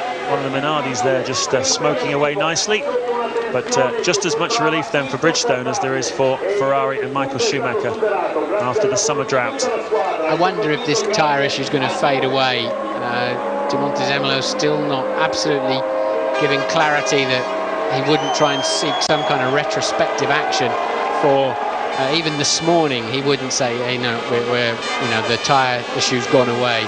Quite a bit of friction behind the scenes on that one, but this might just take some of that heat out. Michael Schumacher wins in the end by 5 seconds then, but he just coasted the last lap. Barrichello keeping a fraction ahead, 9/10 ahead of Raikkonen. Genet with a very good drive to 5th place, and Villeneuve, you have to say, spirited run to 6th. Well, let's see if we can find out what happened with Montoya, because Ted is now with Patrick Head. Patrick, Juan Pablo was so close after the last stops. Why did he back off, back away? What lost it for him?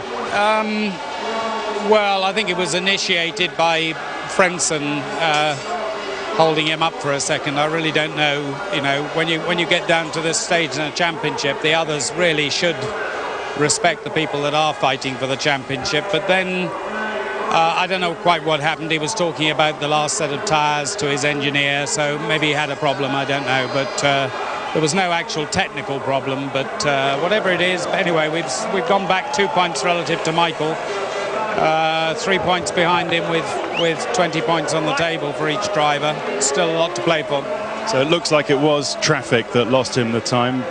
Certainly traffic put it back to begin with, but he obviously then had a bit of a problem beyond that, because he was actually going nearly a second a lap slower than Marc Genet for about 8 or 10 laps. Where does this leave him in the championship?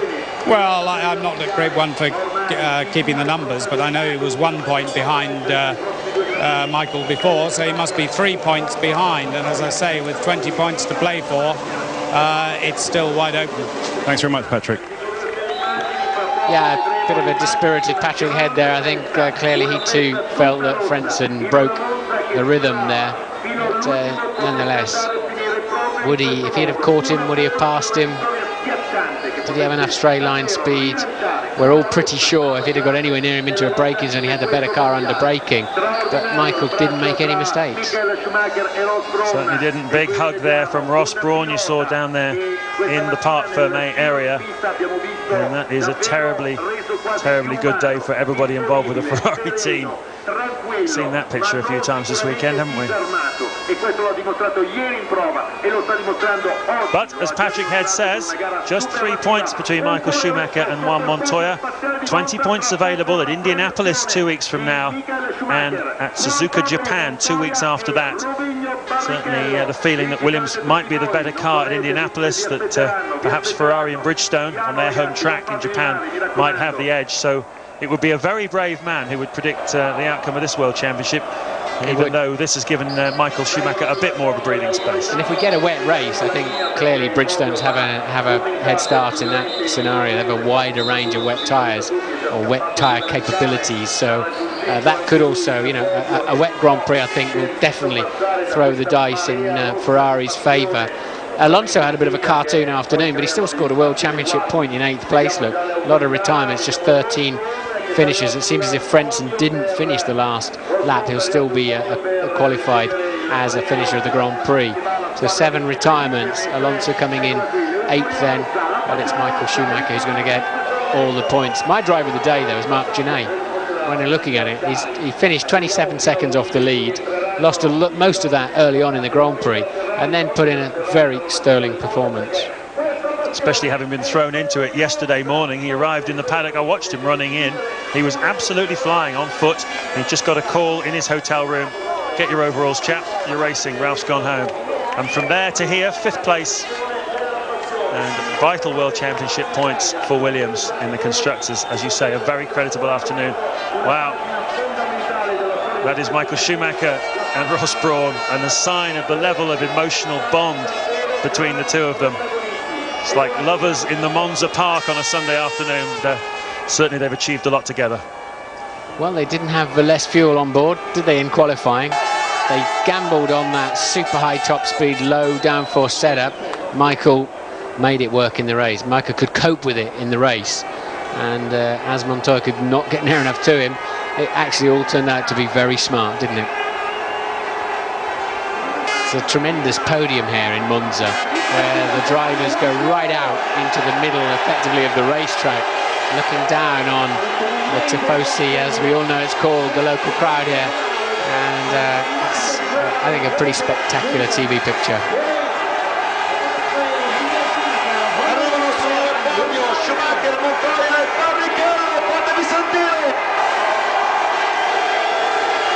You want noise? The Italians certainly do noise. Shoo me, they shout, and now the German national anthem.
Fantastic achievement.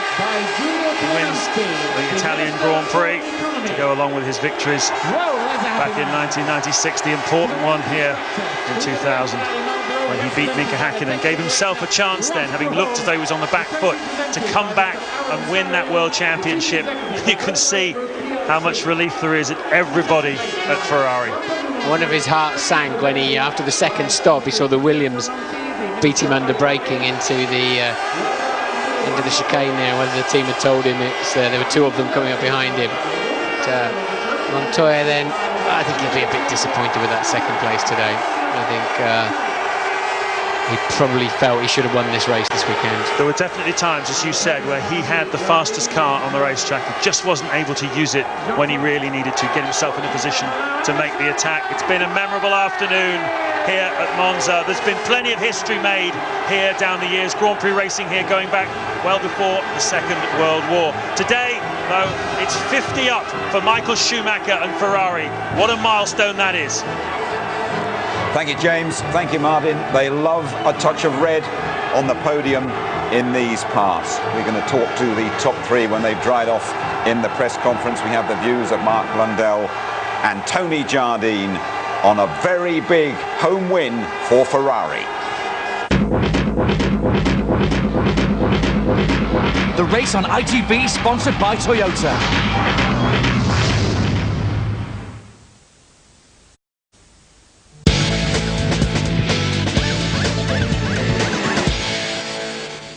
Confirmation then of a fourth Italian Grand Prix for Michael Schumacher. Only Nelson Piquet can match that. Juan Pablo Montoya second, 8 points for him. Rubens Barrichello third. Kimi Räikkönen fourth in the McLaren. Marc Genet deservedly Martin's driver of the day in fifth place. Villeneuve, 3 points for him in the BAR, very welcome indeed. Mark Webber getting a couple for Jaguar, and Alonso all sorts of problems, but at least he made his point. And just 3 points in it with 2 races to go. Montoya still putting the heat on Michael Schumacher. Räikkönen has dropped away a little bit, but he still can't be discounted. Ralf Schumacher, of course, did not race today. Barrichello has gone above Alonso by dint of more third place finishes, I believe. David Coulthard 45 points, and Trulli, who went early, stays on 24. And Williams staying on top of the Constructors' Championship. That is so important for them, and they'll give Marc Genet a very big pat on the back for that as well. 4 points clear of Ferrari. McLaren third place on 120. Renault look destined for fourth, don't they? And in that big scrap further down, BAR have 18, Jaguar 17, Toyota 14, Jordan have 11 points, and Sauber have 9. Let's just have a look at the start of the race, shall we? And it was obvious to me, Mark, I mean, Montoya, he was desperate to get in front, and he very nearly did it. He very nearly did, but yeah, what a great scrap down to the first corner it was. You see him leave the line here. We thought there might be a little bit more energy coming out of the Williams, but the big mishap was at the back there, where there was a car up on 2 wheels, the wrong 2 wheels being at the rear, airborne. But Schumacher then, just watch the replay here, look, big hit there, big impact. One of the Minardis out straight away. Schumacher leads into the first corner. There was no issues for him at all, but this is where Montoya made some ground here. Under braking, comes into that second chicane, gets the inside line, thought he might have it tucked away, but Schumacher just fought back. Great piece of driving by both of them. Very clean. Thought it was going to happen again the next corner, but that was the end of the race really at that point. Alonso and Verstappen down the back, wasn't it? Was it just simply a case of the Ferrari having too much grunt today? No, I think it was so close. I think it was one had chosen downforce as opposed to high speed, which Ferrari had gone for, backing everything off, relying on the grip of the tyres through the chicanes. There was nothing in it, and we saw this fascinating contest as Montoya closed in and then the Ferrari pulled away again. It was a battle of the giants. Let's go straight to the press conference. Third place to Ferrari's Rubens Barrichello. Second place for BMW Williams Juan Pablo Montoya. And scoring his 5th win of the year for Scuderia Ferrari Marlborough, Michael Schumacher. Michael, this is almost an historic day for you. This is your 50th win also for Ferrari. Yeah, I think there is many things that come together here. It's quite a while ago we won the last race, first of all. We had tough races behind us. We're not winning, but we failed scoring the points we were thinking to score. And then we had all this summer break and a big push in the team, in the factory, everywhere. Everyone really over the top motivated and giving more than 100% of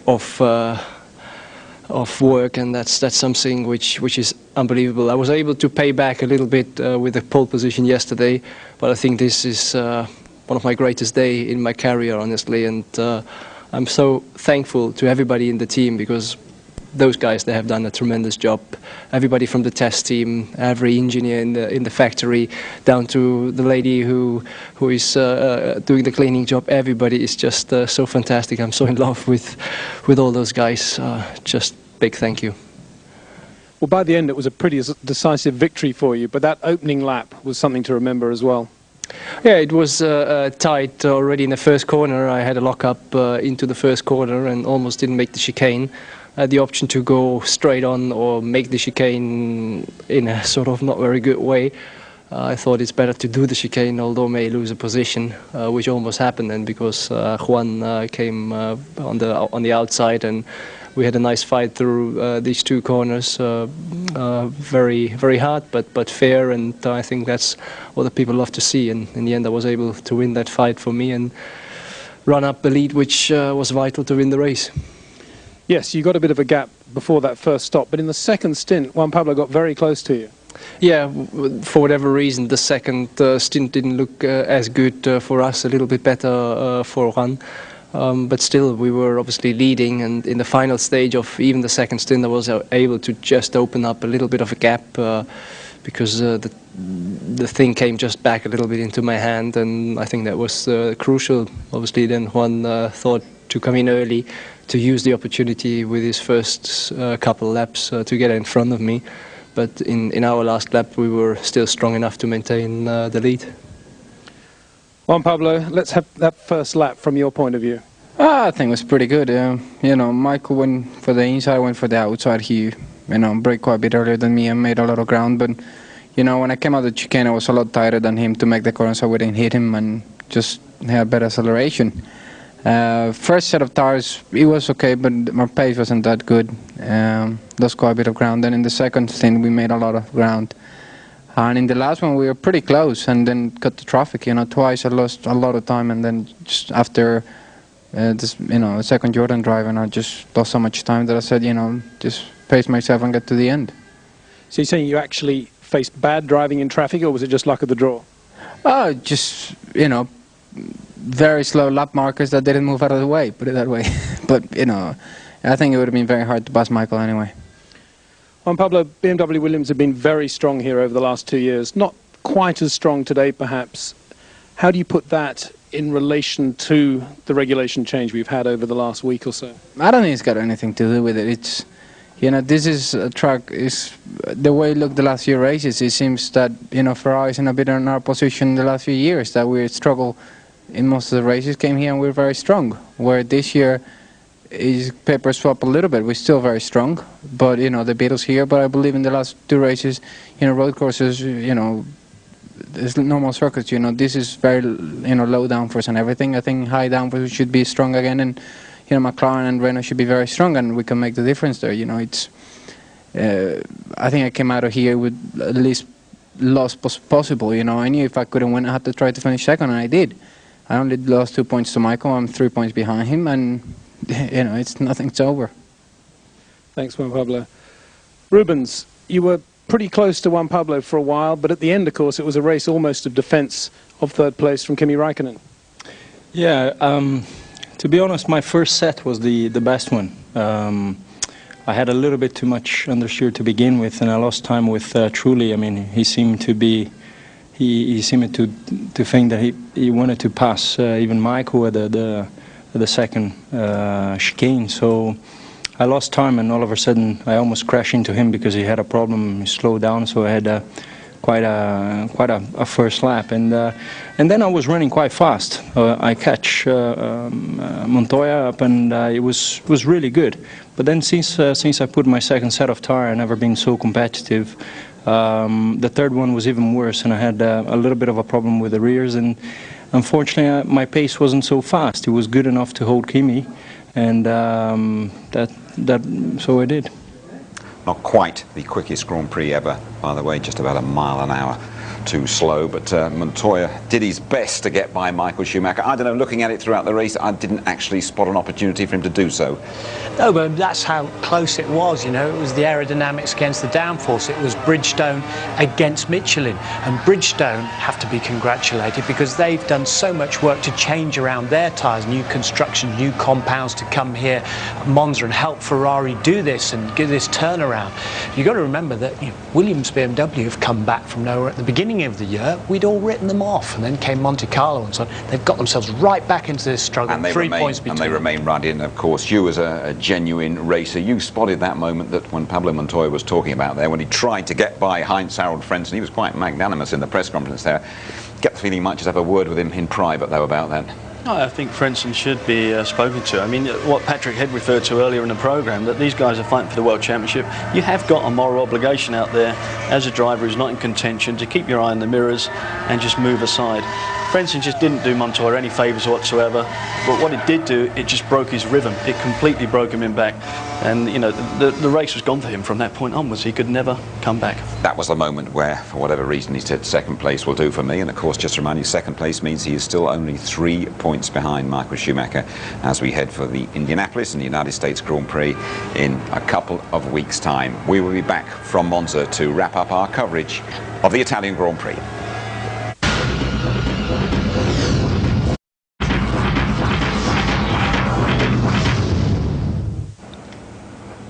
Let's conclude our BAR weekend by talking to team boss David Richards. Here he is with Lou. David, sorry to interrupt your ice cream eating, but a bittersweet day for the team, really. Yeah, I think that's a good way of describing it. Obviously, the sort of 6th, 7th place was there for the taking, and we don't know yet the cause of Jensen's gearbox problems, but it just got progressively worse. Jacques, by contrast, drove a perfect race, untroubled and unflustered, so yeah, he must feel pleased with himself. And those points have secured 5th as we stand at the moment in the championship for you. Yes, that's right. It's moved us into a clear 5th place, and it makes it more difficult for Toyota to catch up with us now, and it really starts to look like it's between ourselves and Jaguar for that 5th place, and 2 races to go. Well done. Thank you. And just 1 point ahead they are, BAR of Jaguar, in that battle for 5th place. Let's get a Ferrari viewpoint now from Ross Brawn. Well, Ross, have you ever needed or had a victory so well received as that one? I probably can't remember one. If I did, I can't remember. That was just unbelievable. I mean, up on the rostrum, I've never seen anything like it. And I think the Tifosi have been suffering with us the last few races, and they were able to enjoy it today. And you know, after the pain comes the pleasure. So that was today. But really, I mean, how much did you need this afternoon? Oh, a lot. I mean, in terms of the championship, it would have been difficult if we hadn't put the result in today. And I think we had a few races where we haven't really been competitive, and that's hurt. But you know, you could see today we were competitive, and that's a good sign for the rest of the season. Seemed to be a lot of brake dust coming off Michael's front brakes. Were you concerned about that? No, we have telemetry that feeds back to the car. We lost the telemetry for a few laps, but the predictions were all okay.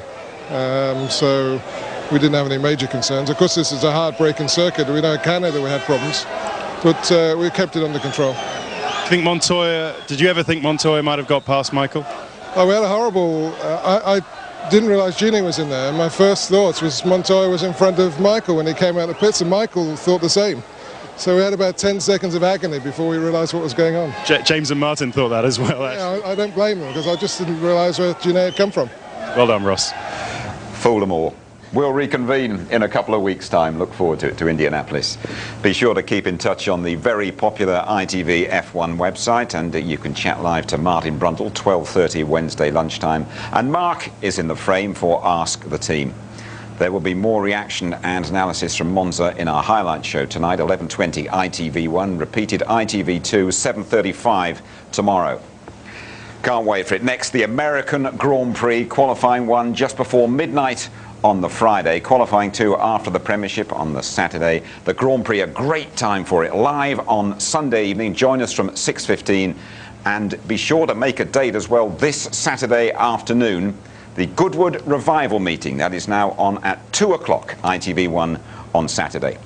Tuesday night, curtain up for the UEFA Champions League. AC Milan, round the corner from Monza, are champions of Europe. Ferrari and Michael Schumacher have kicked back in great style in their efforts to stay on top of the F1 world. Bye-bye.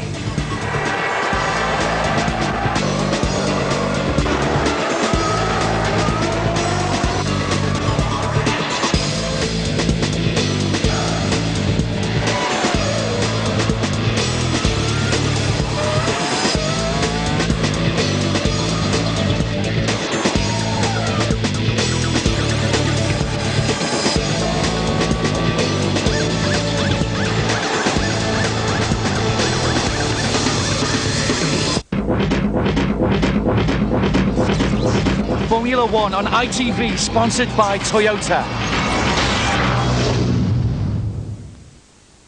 If you'd like to know more about Formula One, the website address sponsored by Toyota is itv.com/F1.